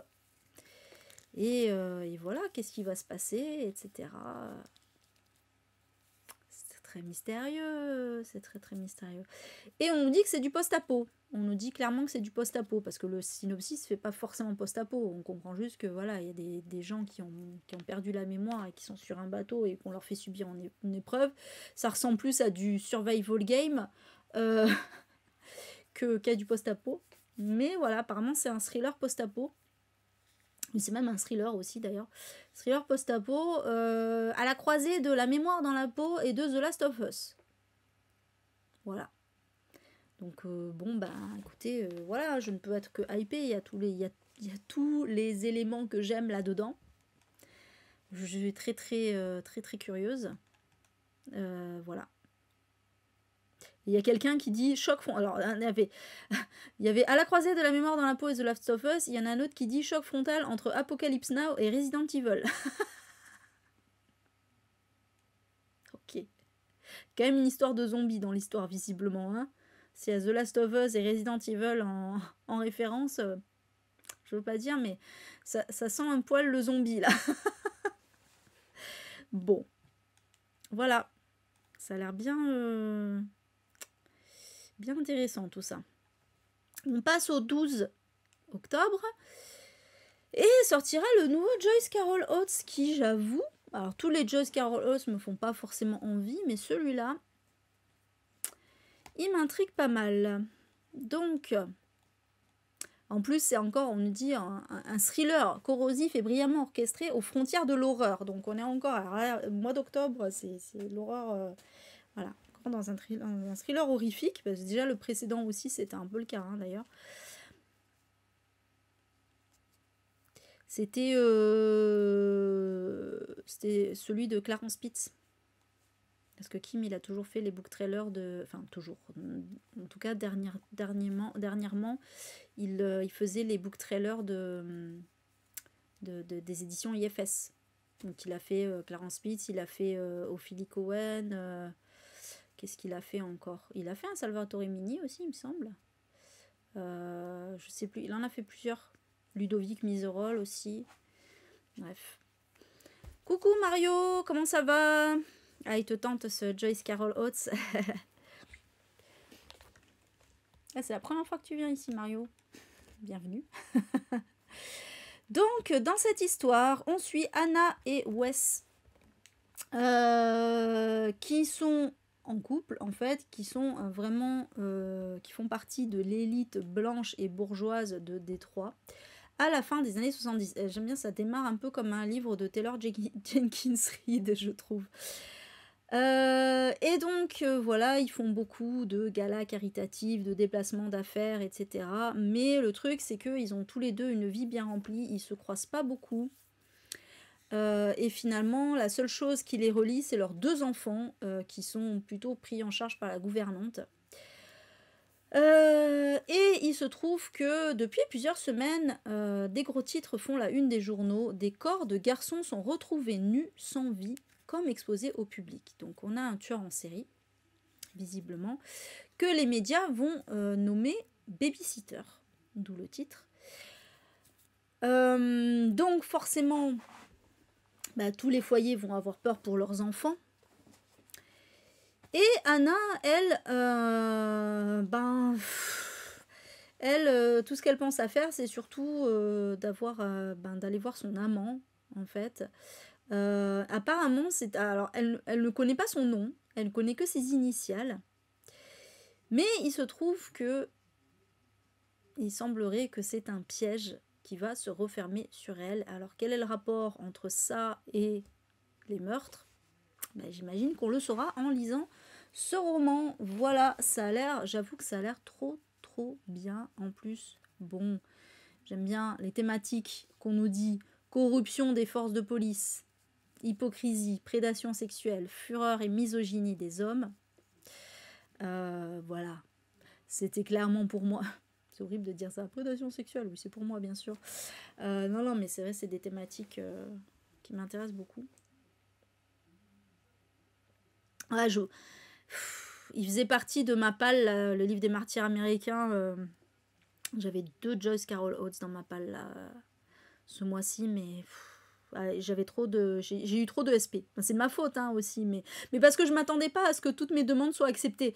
C'est ça qui est chiant avec NetGalley, c'est que tu te dis, bon, je fais plusieurs demandes, ça, il y en a bien un qui sera accepté au milieu, et là, t'as tout qui est accepté, et t'es là, merde. Du coup, voilà, je me suis retrouvée avec plein de SP, et voilà, et Joyce Carol Oates est passé un peu la trappe, j'avoue. Mais bon. Après, je suis contente parce que les SP que j'ai lus, ils étaient vachement bien quand même. Donc je me plains pas. Petite sœur, mon amour. Ah ouais, d'accord, ok. Je le connais pas celui-ci. Donc voilà pour ce Joyce Carol Oates qui a l'air trop bien. Ah, oui, j'avais pas vu, pardon Mario, que t'étais souvent en sous-marin. Ok. C'est la première fois que tu parles alors. Tu dis pas bonjour, toi, hein. Bravo. T'étais en loose day à chaque fois. Allez, je passe à la suite. Donc il sortira, j'ai oublié de préciser, il sortira le 12 octobre, donc aux éditions Philippe Ray, comme d'habitude. Voilà. On passe à ma lecture du moment, que j'ai presque fini d'ailleurs. La mesure de Nikki Erlich, qui sortira donc le 12 également chez Fleuve. Et j'avoue que je me régale dans cette lecture. Voilà. J'aurais aimé le finir là pour ce soir, parce que je vous aurais vraiment dit mon avis final, mais bon, j'ai pas eu le temps. Dans cette histoire, ouais, j'ai pas eu le temps parce que j'ai lu, c'était la nuit de la nature hier, sinon je l'aurais fini. J'ai lu, oh purée, mais j'ai du mal, Délivrance, voilà, Délivrance de James Dickey, que j'ai pas non plus fini, mais presque. Donc, dans cette histoire, en fait, on est dans une dystopie. Clairement, dans une dystopie, même si c'est un peu l'opération du Saint-Esprit, on va pas se mentir. Un jour, les habitants de la Terre vont se réveiller. Tous les habitants qui ont plus de 22 ans, alors ça va pas arriver d'un coup du jour au lendemain, mais ça va commencer, je crois que ça commence, il me semble, mois de mars, quelque chose comme ça. Et petit à petit, chaque jour, il va y en avoir des nouveaux. Ils vont se réveiller avec des boîtes devant leur porte. Et dans ces boîtes, il y a des cordelettes. Et donc au début, évidemment, personne ne va comprendre ce que c'est que ces cordelettes. Et jusqu'à ce que on comprenne, à la force au bout de quelques jours, quelques semaines, que ces cordelettes correspondent à la longueur des cordelettes correspond au temps de vie, à la longueur de la vie de la personne qui reçoit la cordelette. Voilà. D'où le titre, la mesure. Et coucou Julia. Coucou Julia, j'espère que tu vas bien. Ouais, merci Mario. Et, et donc, qu'est-ce qui va se passer? Plein de choses. Ça va avoir des conséquences terribles, notamment, évidemment, des conséquences psychologiques sur les personnes qui vont apprendre que leur vie est super courte. Notamment, il va y avoir les personnes qui ont eu la boîte en premier, n'ont pas de chance puisque elles ont forcément ouvert par curiosité. Les personnes ensuite qui seront au courant, qui vont recevoir une boîte, il y en a pas mal qui vont décider de ne pas l'ouvrir. Pas savoir parce que voilà, c'est normal, ils veulent pas savoir le jour de leur mort, c'est normal. Alors c'est pas, on sait pas au début, on sait pas le jour, même à la fin d'ailleurs, on sait pas le jour exact. Hein, évidemment, au début c'est à une fourchette d'années près, après c'est au mois près. Et puis surtout, ce que ça va entraîner comme conséquence, la conséquence principale en fait, c'est qu'il va y avoir une discrimination qui va se mettre en place envers les personnes qui ont un court segment. Pourquoi? Parce que en fait, ces personnes-là vont plus ou moins être désespérées. Et il va y avoir des attentats, il va y avoir des choses comme ça qui vont se produire et jusqu'à ce que il y ait vraiment une vraie discrimination qui se mette en place. Et voilà, c'est un livre très très politique. En fait, ce qui est génial, c'est que je suis pas encore à la fin, je pense pas qu'elle va expliquer d'où sortent ces cordelettes et tout ça, machin. Mais en vrai, on s'en fout. Vraiment, c'est le truc, on se fiche complètement de ça, d'avoir l'explication. Ce qui est intéressant, c'est les conséquences et tout ce qui va se mettre en place. C'est très très politique et tout. Il y a plein. On suit plusieurs personnages dans ce livre. C'est un roman choral. Hein. On suit vraiment plusieurs personnages qui sont tous plus ou moins liés les uns avec les autres par le truchement de voilà, l'un qui est lié à l'un, qui est lié à l'autre, etc. Vous voyez ce que je veux dire? Et franchement, c'est vraiment trop bien. C'est vraiment excellent. Donc c'est très politique, c'est très philosophique aussi, évidemment. Voilà, je vous en dis pas plus, mais je suis très ravie de cette lecture. Ensuite, alors celui-là, il m'intrigue pas mal aussi. Donc il s'agit de Quantum Girl d'Erin Kate Ryan qui sortira donc également le 12 octobre aux presses de la Cité. Et en fait, alors c'est inspiré d'un fait réel. J'ai pas mis que c'était un true crime et tout ça parce que je pense que il va peut-être y avoir une part de fantastique dedans ou en tout cas d'occulte. Voilà, c'est inspiré d'un fait réel, mais je pense que ça va être quand même s'il n'y a pas de fantastique, je pense que ça va être quand même pas mal romancé. Donc j'ai préféré mettre que c'était un roman. Ça se passe en 1946. Une femme va disparaître. Il s'agit de Paula. Un jour, elle quitte son campus et elle va s'évanouir dans la nature. Elle est blanche, elle est issue d'une classe aisée et donc forcément la nation s'inquiète de sa disparition. Donc on est aux États-Unis. Et donc on va jamais la retrouver. Pour autant, il va y avoir beaucoup d'hypothèses qui vont se créer autour d'elle en fait, en imaginant qu'elle a survécu, qu'elle avait des secrets, enfin voilà, plein de vies comme ça qui sont imaginées autour de cette fille. Et on fait un bond de 15 ans, en 1961 en Caroline du Nord, on va suivre Mary, qui est médium, et qui va se présenter Alors, je sais pas, les Starking, elle s'appelle pas Starking, donc je sais pas qui c'est, les Starking. Elle va se présenter chez des gens. Ah oui, si, c'est bien leur fille. Ok, d'accord. Puisqu'elle s'appelle pas pareil. Pas très logique. Bref. Elle va se présenter donc chez les parents de la jeune fille en affirmant qu'elle peut les aider à retrouver Polly, donc avec son don de médium, hein, du coup, je suppose. Et voilà, je n'en sais pas plus. Moi, ça me fait un peu penser aux affaires de... Comment? Conjuring, là. Comment il s'appelle, le couple? On le voit dans les Conjuring. Ah, j'ai oublié. C'était un couple de médiums aussi qui, voilà, alors c'était là pour le coup, c'était pas des affaires criminelles, c'était plus des affaires de maison hantée, tout ça machin. Mais je sais pas, ça me fait un peu penser à ça. Je sais pas pourquoi. Donc voilà, parce que c'est des vrais trucs aussi. Qui c'est qui part? Ah, bisous Michel. Ah bah oui, c'est l'heure. Bisous, bisous. Merci d'être venu. Merci Bradley. Bienvenue, super, super pseudo.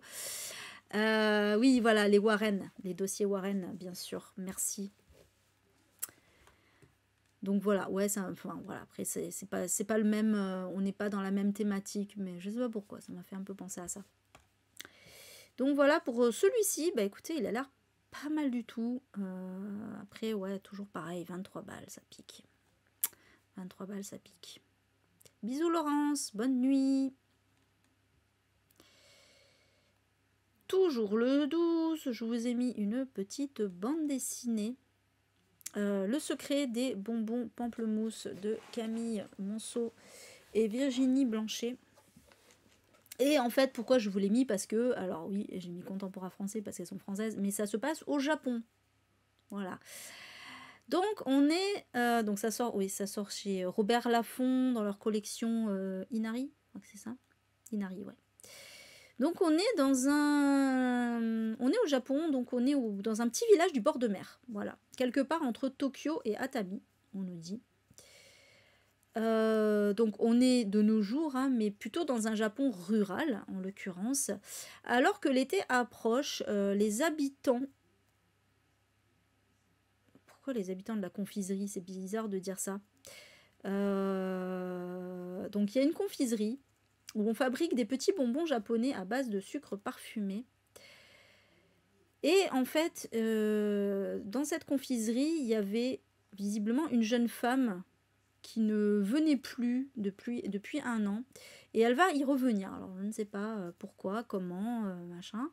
Et personne ne connaît les raisons de cette longue absence. Donc elle s'appelle Mayumi. À l'exception d'un chat qui s'appelle Shiro. Et en fait, autour du retour de Mayumi, il va y avoir, comment dire, confrontation de quelques personnes et notamment des secrets qui vont se dévoiler comme ça. Bon, ça fait très très japonais pour le coup, même si c'est des Françaises qui sont les autrices. Mais bon, je pense qu'elles se sont inspirées de pas mal de romans contemporains comme ça, un peu sur cette thématique. Donc voilà, ça a l'air très intéressant pour le coup. Alors, je ne dis pas que je l'achèterai, mais voilà, je l'ai mise parce que, bah, vous savez, moi j'aime beaucoup le Japon et puis je trouvais ça très mignon, donc voilà, j'ai eu envie de vous la proposer.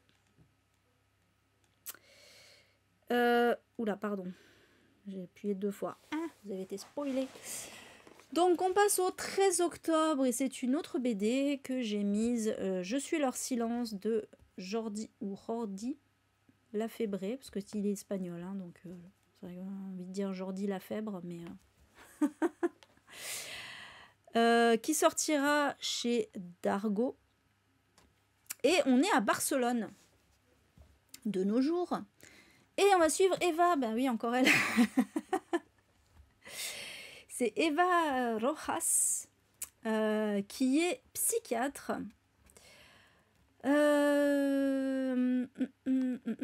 Et qui a été appelée en renfort par l'une de ses patientes, Pénélope, je suppose, pour l'accompagner durant la lecture du testament de sa grand-mère. Voilà. Donc la grand-mère est toujours vivante. Oui, c'est particulier. Mais voilà, ça va être une réunion familiale assez éprouvante. Et donc voilà, Pénélope, elle a besoin de sa psy pour l'accompagner. Donc la psy, qui est plutôt un personnage excentrique, en fait, une fois qu'elle arrive donc dans ce village pour rencontrer cette famille, elle va rapidement se rendre compte qu'il y a pas mal de secrets qui pèsent sur le domaine familial, qui est un domaine viticole. Et elle, en fait, elle aime bien, voilà, bah, c'est une psychiatre, elle aime bien un peu percer les gens à jour comme ça. Et donc voilà, elle va découvrir comme ça quelques secrets. Et il se trouve qu'au moment où elle séjourne au domaine, il y a un membre de la famille qui va être assassiné. Et évidemment, tout le monde va se tourner vers Eva, parce que c'est la seule intruse dans l'histoire. Donc tout le monde va penser que c'est elle la meurtrière, et donc Eva va devoir mener l'enquête pour prouver son innocence. Voilà, et on nous dit que c'est un polar plutôt humoristique, apparemment, voilà. Mais ça a l'air rigolo. Ça a l'air rigolo, pareil, alors voilà, je suis pas sûre que je l'achèterai, mais j'aimais bien l'idée de la psy qui mène l'enquête, etc. Donc j'avais envie de vous le mettre aussi, pour mettre un petit peu de graphique. Bisous Sophie, bonne soirée. Merci d'être venue. Ouais, je suis partout, t'as vu Steph? Il y a trop d'Eva là. Donc voilà pour celui-ci. Toujours le 13 sortira le nouveau Camille Asten, Le Manoir des Glaces. Alors, j'avais pas surkiffé Le Village Perdu, hein. Je crois même que, en vrai, je n'arrive même pas à me souvenir si j'avais vraiment aimé ou pas. Je crois que c'était un mais. C'était genre ok. Voilà, je l'ai lu. Non, vraiment, je crois que j'avais pas été hypée de ouf par Le Village Perdu. Mais bon, celui-là, voilà, je suis quand même assez curieuse, j'avoue. Je suis assez curieuse, j'aime bien la couverture en plus avec la maison à l'envers, là, enfin dans le reflet du truc, du lac, je pense. Qui est dans le reflet, mais elle n'est pas en haut par contre. C'est un mystérieux tout ça. Donc, dans cette histoire, on suit Éléonore qui va assister au meurtre de sa grand-mère, Viviane. Voilà, pas Eva, mais à Viviane. Qui n'est pas là ce soir d'ailleurs. Et elle va même croiser le tueur, mais le problème, c'est que Éléonore est atteinte de prosopagnosie. Prosopagnosie ou prosopagnosie, j'ai jamais su comment ça se prononçait. On va dire prosopagnosie. Qui est donc, vous le savez sans doute, l'impossibilité de reconnaître les visages. Ça tombe mal quand même, hein, c'est quand même ballot. Hein. Bref, donc elle est en état de choc. Elle apprend que Viviane lui a légué un manoir isolé dans la forêt suédoise, dont elle n'avait jamais entendu parler. Et donc elle va aller se rendre dans ce manoir accompagnée de sa tante Véronica et de son compagnon Sébastien, ainsi que d'un avocat un peu étrange, on nous dit. Et donc bah voilà, le manoir va dévoiler un peu ses secrets et on va savoir un peu ce que cachait Viviane et pourquoi elle a été tuée et pourquoi elle n'a jamais mentionné l'existence de ce manoir. Voilà, ça a l'air très très mystérieux, ça a l'air très bien, ça a l'air très intéressant. J'espère que ça sera plus passionnant que Le Village Perdu, pour le coup. Bisous Nelly si tu t'en vas, bisous bisous, merci d'être venue. Donc voilà, mais pareil, celui-là, je pense pas que je l'achèterai. Hein, voilà. Après, sauf si tout le monde dit que c'est génial. Mais voilà, peut-être pour plus tard, en poche, je sais pas, on verra. Voilà pour celui-ci, qui sortira chez Seuil. Toujours le 13. Ah, celui-là, je pense, normalement, je dois le recevoir. Le nouveau Decrescenzo. La serre du bout du monde de Kim Cho-yop. Donc, là, on est dans la science-fiction. Je me demande si c'est pas la première fois qu'ils sortent de la SF, là, Decrescenzo. Ils sont spécialisés dans la littérature coréenne. C'est pour ça que je suis plus ou moins en part avec eux. Donc, j'espère le recevoir. En tout cas, je l'ai demandé. Mais quand je l'ai demandé, ils m'ont dit, mais il n'est pas encore imprimé. Bon, prévenez-moi quand il est imprimé. Déjà que l'autre, j'ai eu de la chance de le recevoir, l'odeur des clémentines grillées, parce que J'aurais pu le remettre là parce que la sortie a été repoussée au 13 octobre aussi. Donc je sais pas s'ils vont sortir les deux en même temps du coup. J'espère qu'ils vont pas repousser la sortie de celui-ci. Donc dans cette histoire, un nuage de poussière a envahi la Terre, ce qui a forcé les populations à se réfugier sous des dômes, où on nous dit l'individualisme règne en maître. Et donc on a des personnes immunisées visiblement au nuage de poussière qui vont tenter de survivre au cœur du chaos. Mais l'espoir va renaître puisque un village reculé détiendrait la clé du mystère. Voilà. Et on va suivre une jeune biologiste qui va découvrir par hasard une plante aux propriétés énigmatiques qui est la probable source de la catastrophe écologique, et donc elle va approfondir ses recherches dessus. Voilà, c'est très très mystérieux. Est-ce qu'on peut dire que c'est du post-apo? Un petit peu quand même, hein. Un peu du post-apo. Un peu, voilà, côté très scientifique, biologique, tout ça. Moi, ça m'intéresse pas mal. Donc celui-là, voilà, j'espère que je vais le recevoir. Je suis très très curieuse. Très curieuse à la science-fiction coréenne là, j'aime beaucoup la couverture, très sympa la couverture, j'aime bien les couvertures colorées comme ça, donc voilà, je vous en dirai des nouvelles. On passe au 18 octobre, on retourne encore dans le thriller avec Sa dernière nuit de Malin Sten, donc qui sortira chez Hauteville. On reconnaît la charte graphique hein, avec les fleurs et tout ça. Il y a toujours des fleurs à chaque fois. Ils aiment bien hein, les fleurs chez Hauteville. Donc là, on va suivre Jennifer qui se rend seule à une soirée du Nouvel An alors qu'un épais brouillard recouvre la nuit.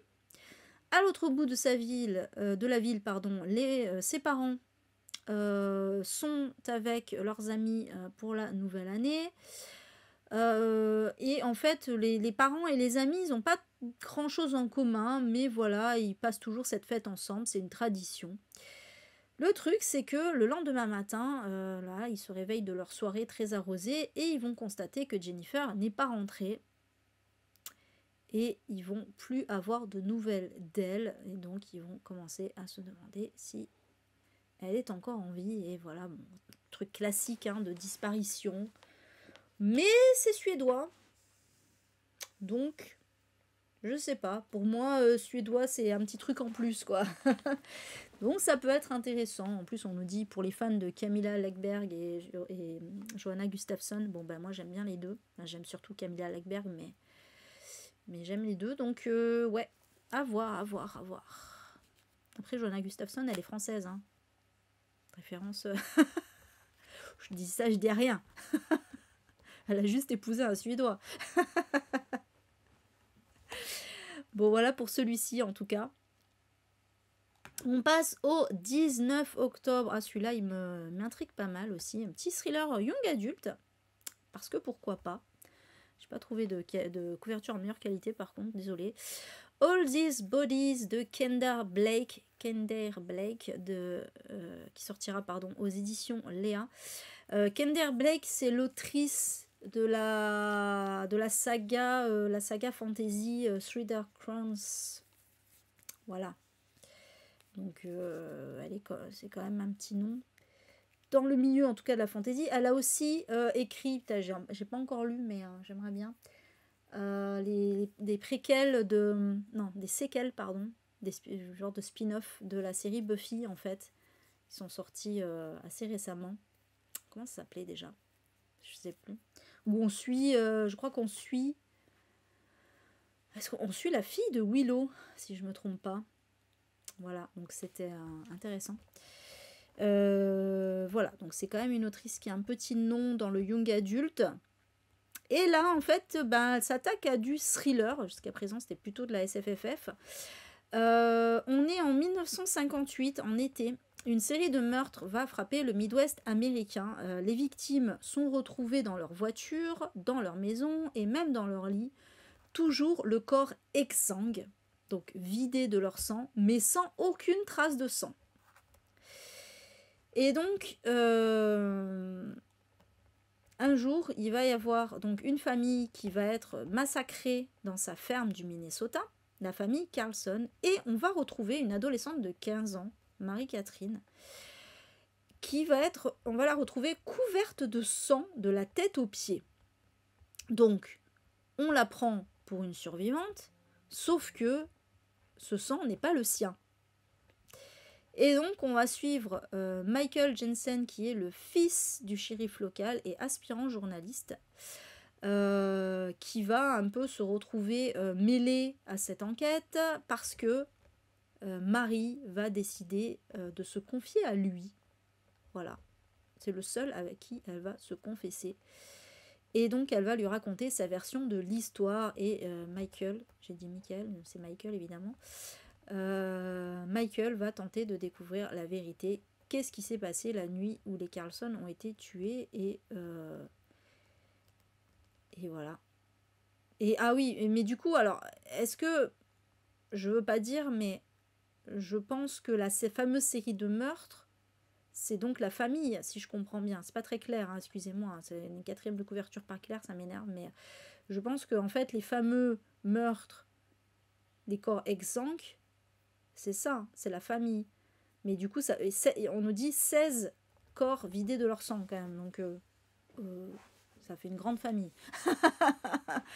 Bref, en tout cas, vous l'aurez compris, corps exsangue, fille recouverte de sang, qu'est-ce qui s'est passé? Voilà, le résumé est simple. Je sais pas s'il y a une part de fantastique dedans. C'est fort possible. Ça serait pas déconnant.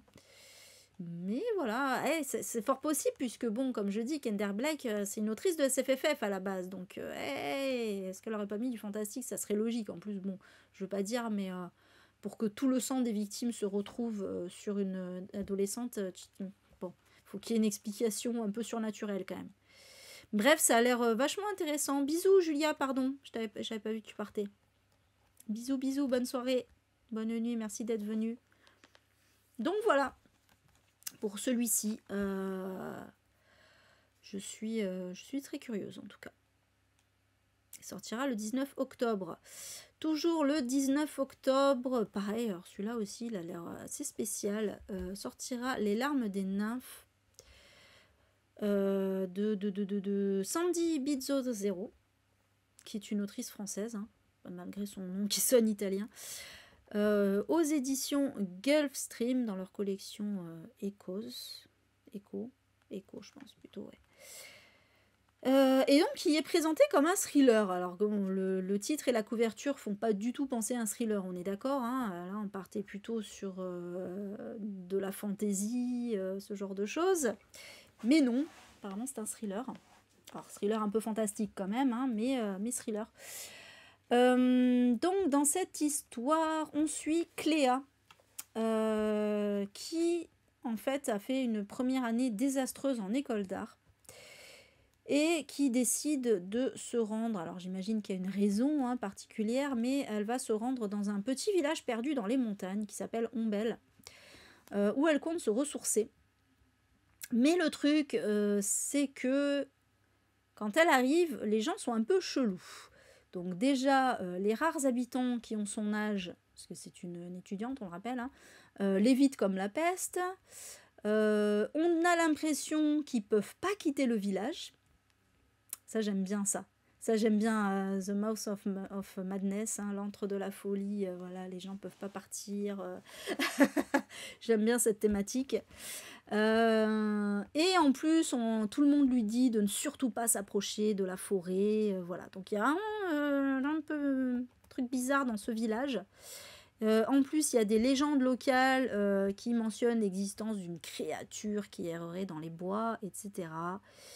Et donc, ben voilà, elle va devoir, Cléa va devoir un peu résoudre tous ces mystères. Voilà. Et on nous dit, un thriller puissant, au dénouement inattendu qui interroge à travers le prisme d'une divinité antique notre rapport à la nature et ses conséquences. Donc écolo visiblement aussi. Un récit qui alterne entre réalité contemporaine d'une jeune fille en quête d'elle-même dans un petit village de montagne et songe aussi envoûtant qu'énigmatique au cœur d'une forêt ancestrale pleine de secrets. Avouez que ça a l'air trop bien quand même. Ah oui, c'est vrai, Steph. C'est pas faux. Mais voilà, je suis très, très curieuse de celui-ci, là, pour le coup. Je suis très, très intriguée. Voilà. Donc là, on est un peu... Je pense qu'on est un... Je sais pas si c'est du young adulte ou pas, en fait. Vu le prix... Ouais, je me fie un peu au prix aussi. Vu le prix, j'aurais tendance à penser que oui, même si, bon, c'est pas une adolescente, hein, c'est une étudiante, mais bon, je sais pas. Il y a un côté peut-être un peu young adulte quand même. À voir. Mais en tout cas, ça a l'air très intéressant. Pas impossible que je l'achète celui-là, parce qu'il est pas très cher. Je sais pas, on verra. On verra, on verra. Toujours le 19 octobre, et alors là, le Saint Graal. Le Saint Graal est arrivé, les enfants. Alléluia. Oui, peut-être comme ça vous dit rien, là, quand vous regardez. Qu'est-ce qu'elle raconte, celle-là, encore? D'accord, c'est un truc coréen, ok, mais... Donc, Résidence Sarah de Cho Nam-joo. Et pourquoi je suis en mode wouhouhou? Parce que Cho Nam-joo, c'est l'autrice de Kim Ji-young, né en 1982. Et oui, un livre que j'avais surkiffé, livre roman féministe, qui avait fait un carton dans le monde entier, et notamment en Corée, qui avait amené une grosse vague de militantisme féministe en Corée du Sud, hein, je précise, parce qu'en Corée du Nord, je crois que les meufs se font décapiter direct. Hein. Mais voilà, donc ça avait vraiment levé comme ça tout un mouvement féministe en Corée du Sud, bon, qui a malheureusement abouti à un backlash, qui a amené à l'élection d'un président antiféministe. Malheureusement, mais là, je pense que le backlash, il est dans le monde entier, là, hein, parce que bon, on le voit avec les lois restrictives aux États-Unis, même en France et tout. Enfin, ça, voilà. On se prend un gros backlash dans la gueule. Mais bon, bref. Mais c'est pas grave. Enfin, c'est pas grave. Si, c'est grave. Mais je veux dire, voilà. Malgré tout, on sait qu'on arrive quand même à faire avancer des choses, donc c'est cool.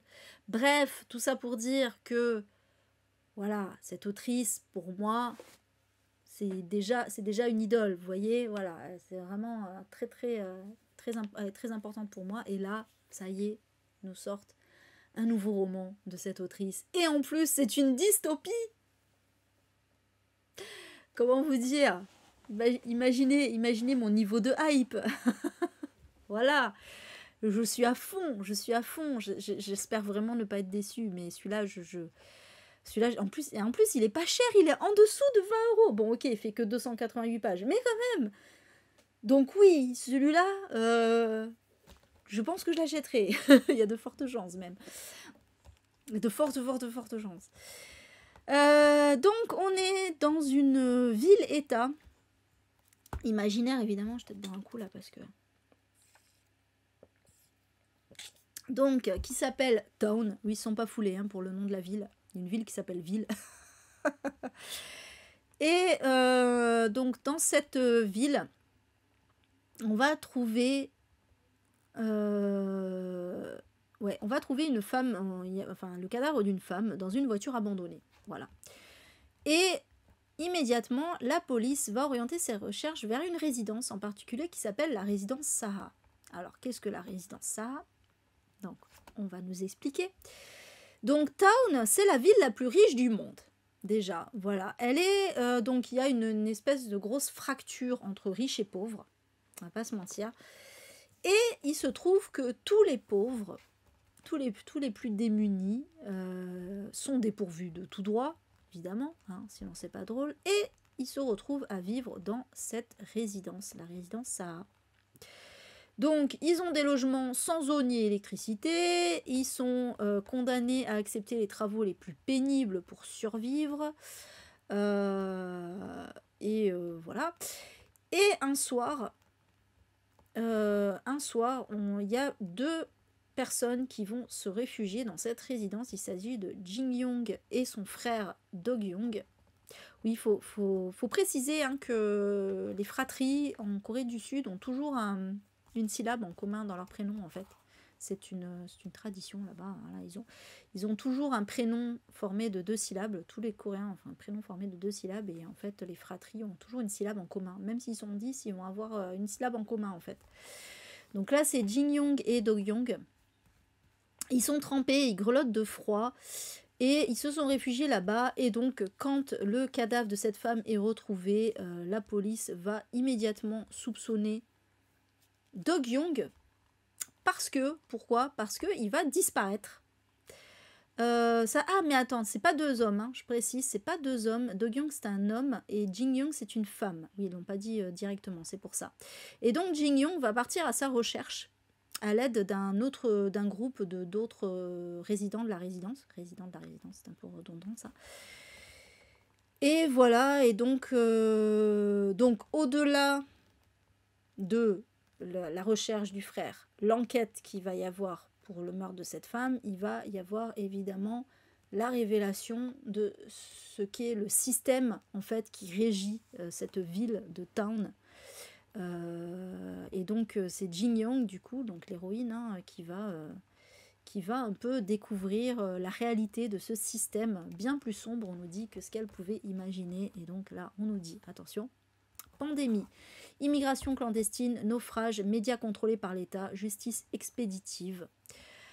Donc voilà, bon, est-ce que c'est pas déjà un peu ce qu'on vit, hein, j'ai envie de dire, voilà, hein, en fait, elle ne fait que, finalement, Cho Nam-joo, elle a décidé de représenter la réalité, mais de façon un peu exacerbée, hein, et voilà.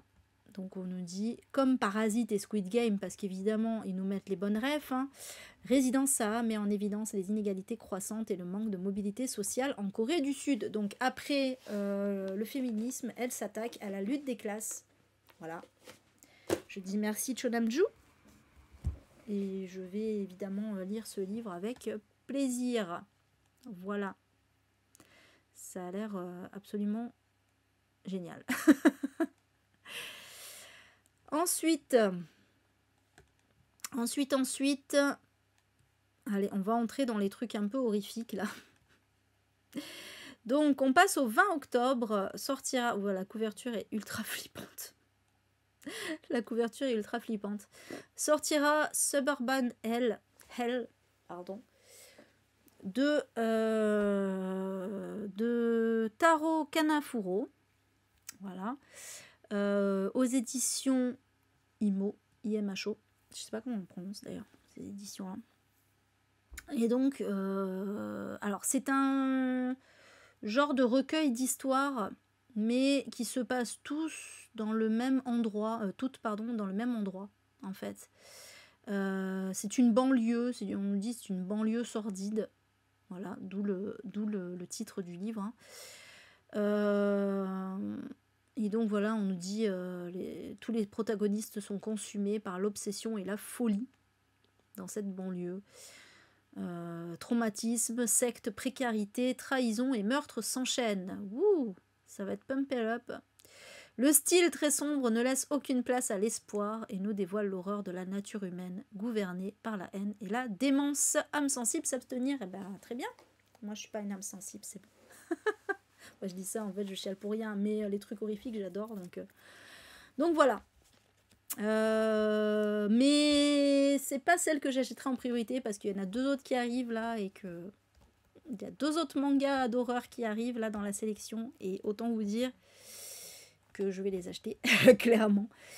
Mais celui-là a l'air pas mal aussi. Et donc, et ben voilà, toujours le 20 octobre sortira 13 nuits de vengeance de Kazuo Kamimura aux éditions Kana. Et là, alors en plus, 496 pages, oui, 500 pages quoi, le manga. C'est énorme. C'est énorme pour un manga. Alors évidemment, là, quand ils font 20 balles comme ça, c'est des éditions grand format.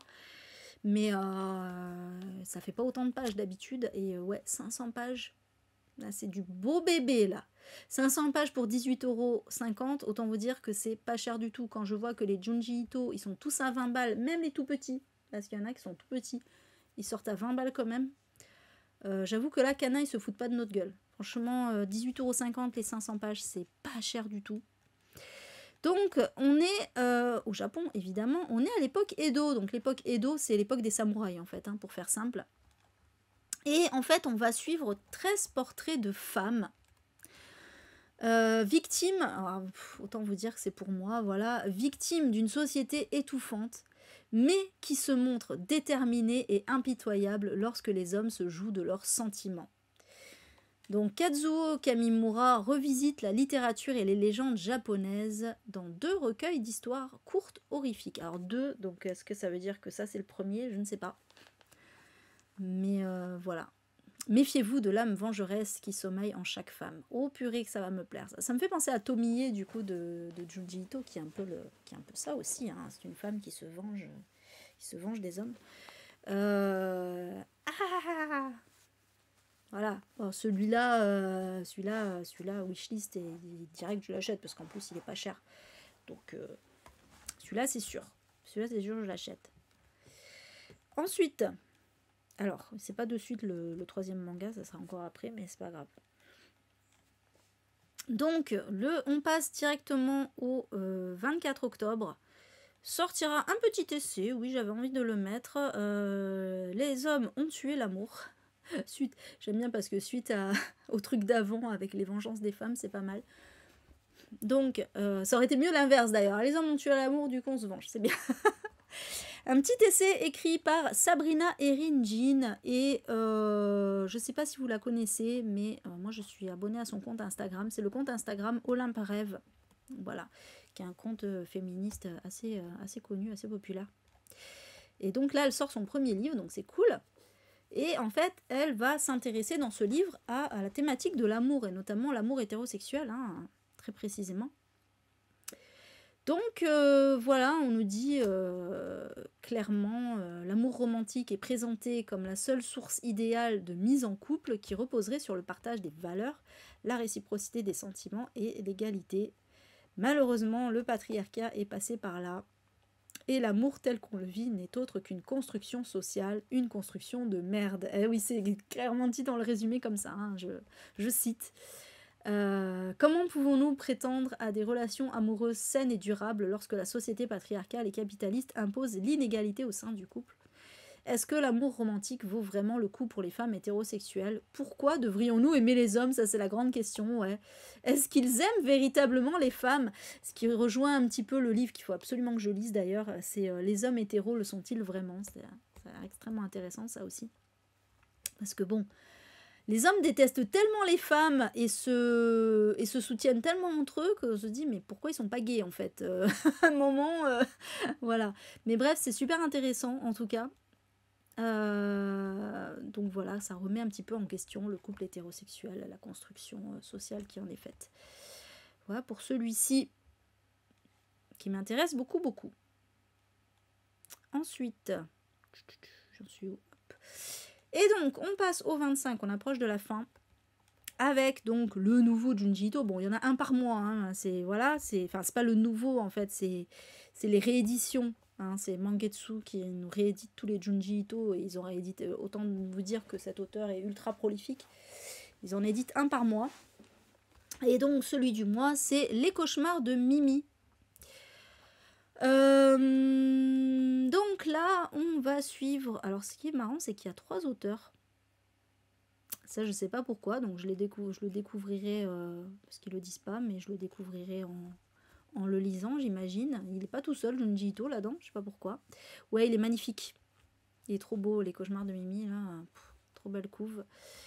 Donc, on suit Mimi, donc c'est la jeune fille sur la couverture, qui mène une existence simple, mais l'horreur étend son ombre dans chaque recoin de sa vie. Sous la tenue noire de G de son énigmatique voisine, au fond de l'épaisse forêt qu'elle traverse au cours d'une promenade, dans le cimetière qui jouxte son appartement ou au creux des flots sombres de son lieu de vacances. Voilà, laissez les ténèbres vous hanter à leur tour en tournant les pages de cette adaptation. Ah, c'est une adaptation de Shin Mimibukuro, recueil de légendes urbaines cultes au Japon. Ah, ça c'est intéressant. Donc en fait, Junji Ito nous a fait une adaptation d'un recueil de légendes urbaines. Voilà. Ça va être trop bien. Et en plus, celle-là, alors, en plus, celui-là, il est inédit en France. Parce que, voilà, Mangetsu, ils rééditent toutes les œuvres de Junji Ito. Il y en a pas mal qui étaient déjà sortis, hein, il y a X années. Mais celui-là, il n'était jamais sorti en France, donc c'est cool. Ça, c'est trop bien. Donc voilà, bah oui, c'est clair qu'on va l'acheter celui-là, évidemment. Toujours le 25 sortira le nouveau Kim Stanley Robinson, donc auteur ultra connu de science-fiction, hein, le ministère du futur. Et je crois qu'on est encore dans un genre de dystopie anticipation, plutôt de l'anticipation, très précisément, où on va parler du changement climatique. Donc, on est en 2025, voilà, c'est futur très proche, hein. 2025, on a une nouvelle organisation qui va être établie. Et, excusez-moi, je vais avoir le... j'ai du mal un peu, là, j'ai un peu la goutte au nez. Bref, excusez-moi. Donc, où j'en étais, voilà. Le but de cette organisation, qui s'appelle le ministère du futur, c'est de plaider pour les générations à venir du monde et protéger toutes les créatures vivantes, présentes et futures. Voilà. Et donc, en fait, cette histoire va être racontée via des témoignages, en fait, témoignages des personnages. Et voilà, donc dans un... Ah oui, si, monde post-apocalyptique quand même. Ah non, pardon. Non, justement, ce n'est pas un monde post-apocalyptique. C'est un avenir qui nous fonce dessus, on dit. Donc c'est vraiment, là, c'est limite pas de la science-fiction, en fait. C'est limite, voilà, comment il imagine le monde dans 2 ans, hein, clairement. Voilà, donc il s'attaque un peu au sujet de l'écologie, du réchauffement climatique, etc. Et ben écoutez, moi je dis, why not? Donc il y a pas, on n'en sait pas plus. Voilà, juste des témoignages de personnes avec une organisation qui s'appelle le ministère du futur. Voilà, j'en sais pas plus. Ça a l'air extrêmement intéressant en tout cas. Donc pareil, j'attendrai de voir un petit peu les avis de tout le monde. Toujours le 25 octobre sortira Repenti de Margot Douai. Je suis pas sûre de la prononciation. Et donc c'est le premier tome d'une nouvelle série qui va mettre en scène un personnage un peu particulier, puisque c'est une série policière, hein, je précise. Et le personnage en particulier, vous l'aurez deviné, c'est une bonne sœur. Voilà, c'est Sœur Holiday.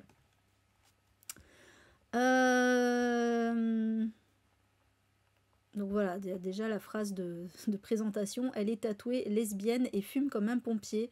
Une nonne pas comme les autres dans un polar rock'n'roll unique. Déjà, voilà, ça me fait pas mal envie rien que ça. Donc, il va y avoir un incendie criminel sur une école catholique. Et donc les sœurs qui enseignaient dans cette école ainsi que leurs élèves vont être plongées dans le chaos.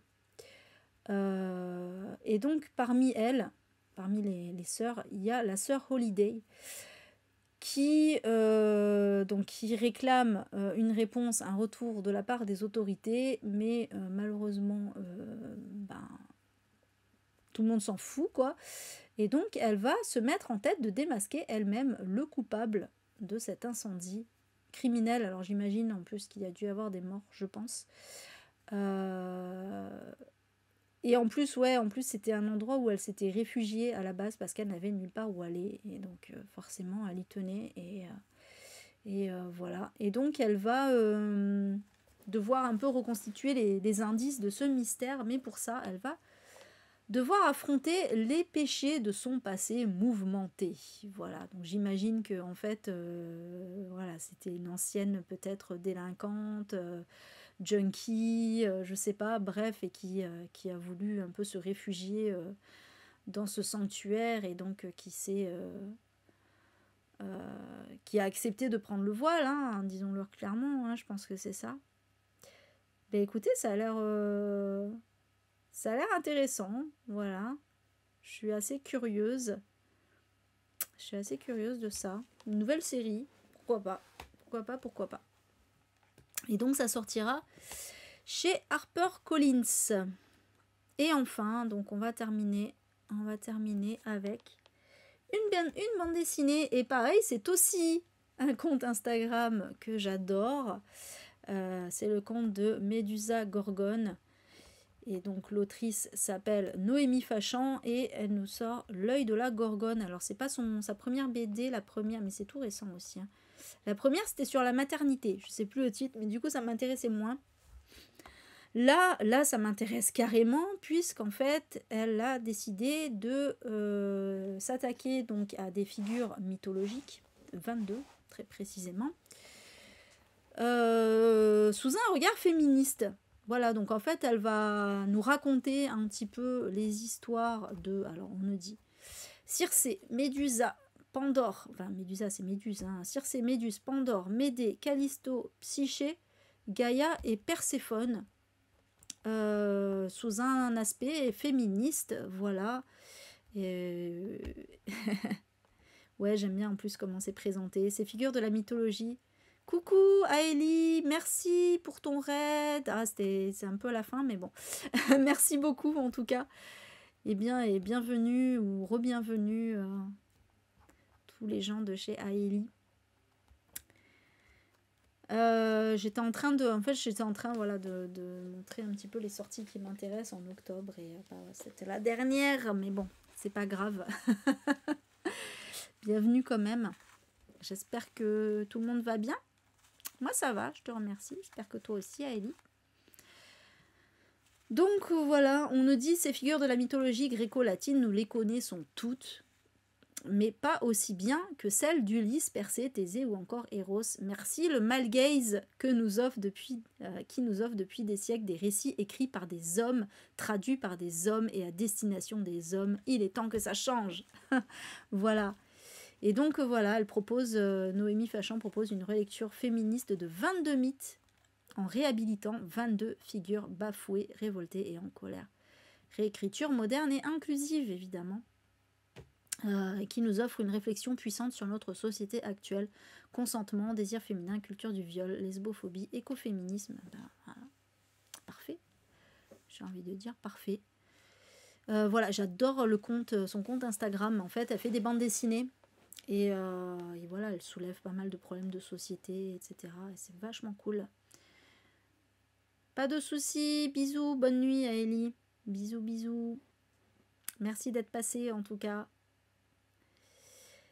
Et voilà, du coup, bah écoutez, c'était tout pour mes sorties. Et donc je vais arrêter l'enregistrement pour YouTube déjà. Donc merci d'avoir suivi cette vidéo. La prochaine vidéo YouTube, ce sera. C'est une excellente question. Parce que pour l'instant, là, d'ici la fin du mois, il n'y en aura pas d'autres. Et j'ai pas encore fait mon planning d'octobre. Mais je dirais que ce sera soit un bilan lecture, soit un litté rétro. Qui sera dans les années 50. Du coup, litté rétro sur les livres des années 50, je ne sais pas encore quelle année exactement, on verra. Et sinon, un bilan lecture, ouais. On verra, selon mon planning. Donc, merci en tout cas. Et à bientôt sur YouTube. Ciao.